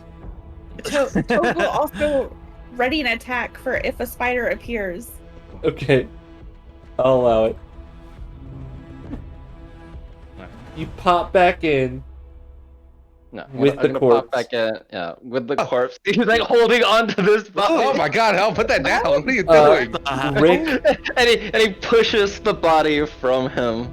Okay. Held action. And it Rick, just that you I was like- grapple him? I would like to grapple Altair, yes. Okay. Oh. Alright. What happens when you grapple someone with... Let me go out to read Blink again. Mhm. Please let this work as I don't think it takes. Well, we'll No. see. Unfortunately, I That think would be I will very just funny. slip through That my would be very fingers, funny. but- But Yeah. I also grabbed something from the other side, so we'll see. Yeah, that's Yeah, an we're- inanimate object, so... Yeah. Okay. Alright. Goodbye. Oh my god, damn it! Damn Okay. it! So yeah, He's gone at again. the beginning of my turn, I'll take will Oh, will have I like completely paired skipped with his you. action to like attack the spider. Yeah, Uh, yeah. Sorry, I didn't mean to skip you there. Yeah, Uh, no worries. Go for It it. should be Yeah, all the you same. may attack.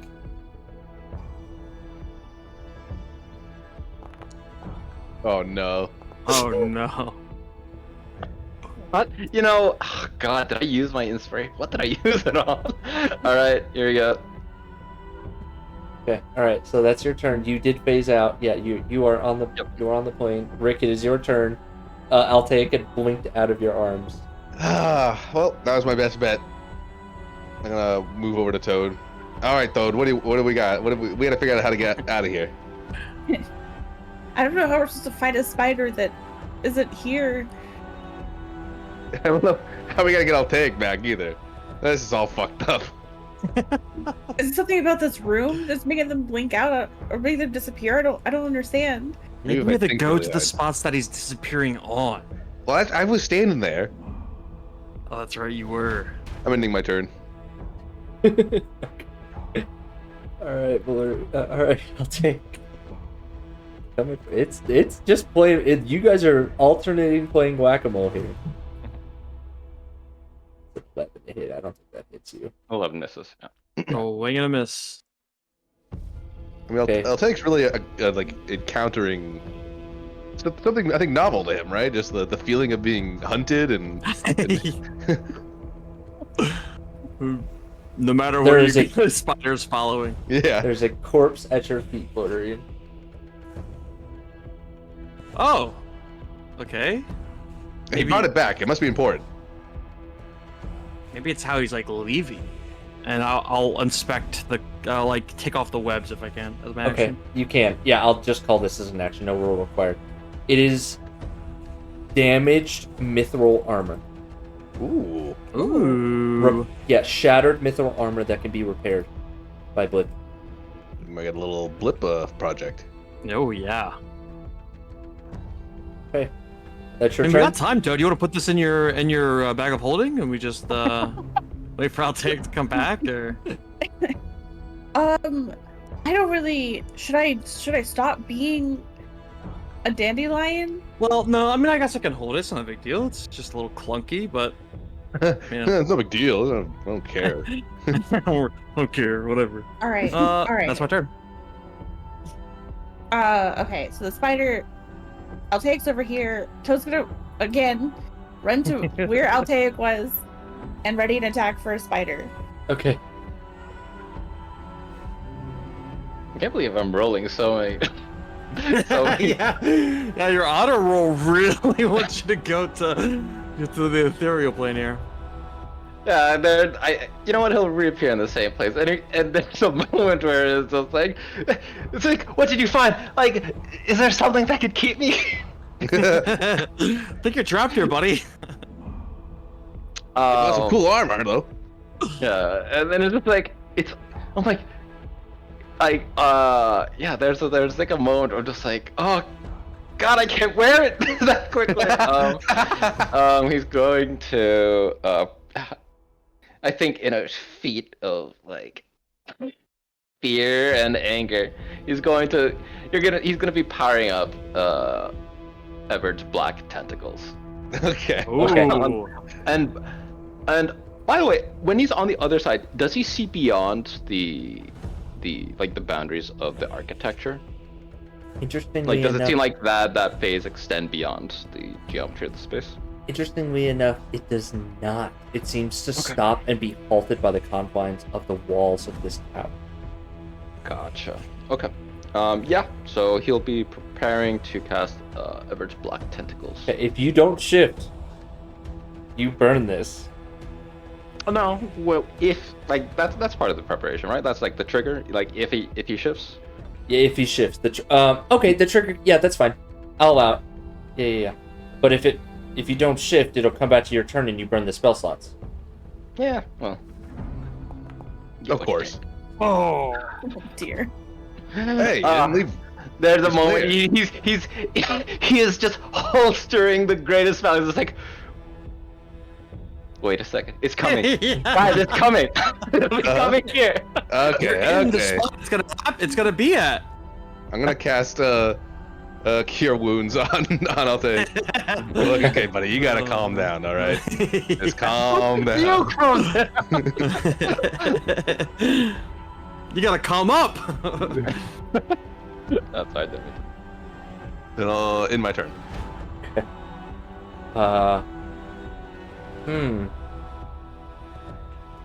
You know,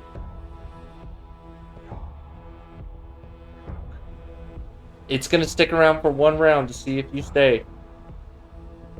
It's dumb, but it rolled well enough that it's hesitant around 4 fighters that kill the rest of its brethren. See, there's nothing to be scared of. Is going to skitter over. It's been here, hunting though. me. It's coming. It's coming. Yeah, right. I don't know why they're all after me. You have to stop it. Listen, Alaric, I think what happened is whenever we had the sharkshimi Toad gave us, I think there's a little shark blood left in there. So I was seeing the same things. You know, I was there. You know, believe you me. But it's okay. You know, you got water. You're amongst friends. We'll babysit you. We'll trip set you. Did you get your 12 HP back, by the way? Oh yeah, thank you. You might need it. Very good chance. Okay. Are you done, Val? Yeah. If you guys Yeah, aren't that's- doing anything specific, you can skip your turn, or just move Oh, I forward. can. Oh, Yeah, I you can didn't move realize I could forward. press end turn at Yeah. the bottom there. I did not know that. Sorry. No, you're fine. I think. To- It was, Total turn to take and say, where was the spider? Where was it? Yeah, last we saw it, it was in the southeast, and he was just like, it was over there, but we're like dancing around each other, but I can't get out. It's not like an unbound space on the other side of the plane. It looks like this. It looks like this room. So the phase spiders can't get out of this space, or these spiders can't, phase through the other plane. And it's just coming. What you're saying right now, I'll take. I shouldn't have given you that sharpshooty. I'm really sorry.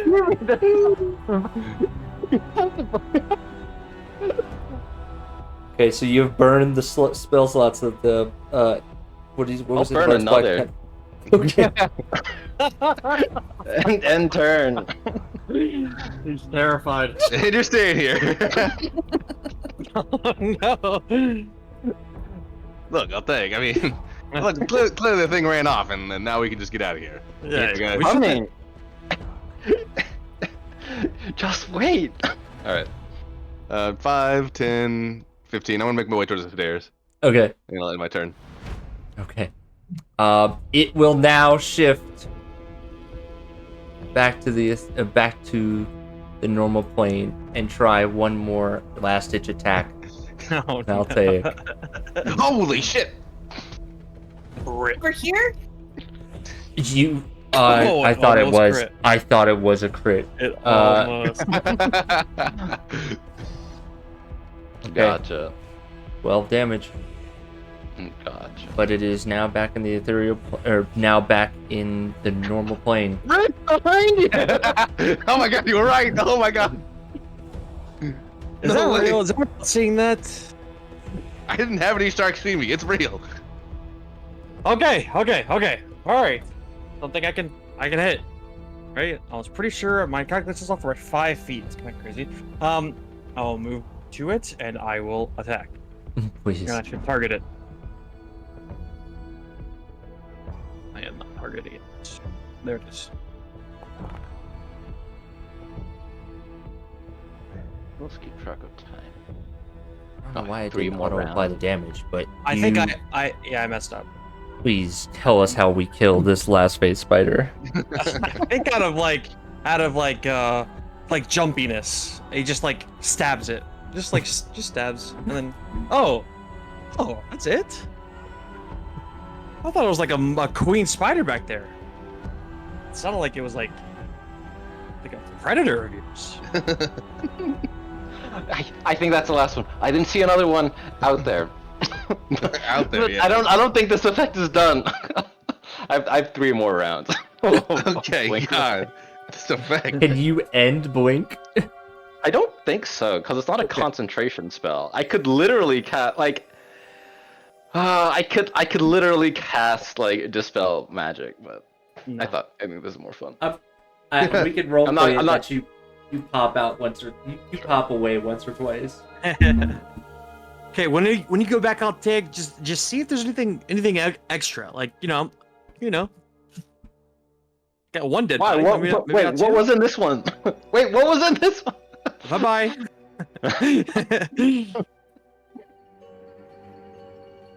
I would like to inspect this body over here. Yeah. I'll do Or the same let's just, we can just get out of the way. Let's all inspect the Yeah. bodies, right? Yeah. Yeah. So no roll required. The most valuable piece here was that shattered mithril armor. You collect a handful of coins off them. It's negligible. It might be worth like 10 silver off these corpses. They are long rotted and decayed. Gross. I throw the silver on the ground. That's pocket change to me, baby. I don't need that shit. That's right, Rick. That's it right there. Okay, this place sucked. But you know Back to what? the town. Everyone, we came out unharmed and all good to go. Pop. Pop. Oh, there you go. Okay, I think it's done. I think I don't need to see. I think I saw where spiders come from. Oh no. A plane of spiders. I think they're all gone now. The spider plane is. Oh, that's terrifying. Listen, I'll take this all happened because you stepped out of the blast zone, okay? You stepped out of that zone. The blast zone moves with me, all right? Yeah, he technically cannot step out of the blast zone. That's my convenient for you. Gotta run around chasing you. Oh god. Okay. Do we even have time for one more floor, or are we all exhausted I don't now? think we do. I think we should end it here tonight. But if you guys want to go to another floor, next session we totally can. Okay, I've got- gotcha. Yeah, I've got. Hell yeah. I've got plenty more built. So Damn, this session went by so fast. Yeah. time flies. All right, I'm gonna end the recording.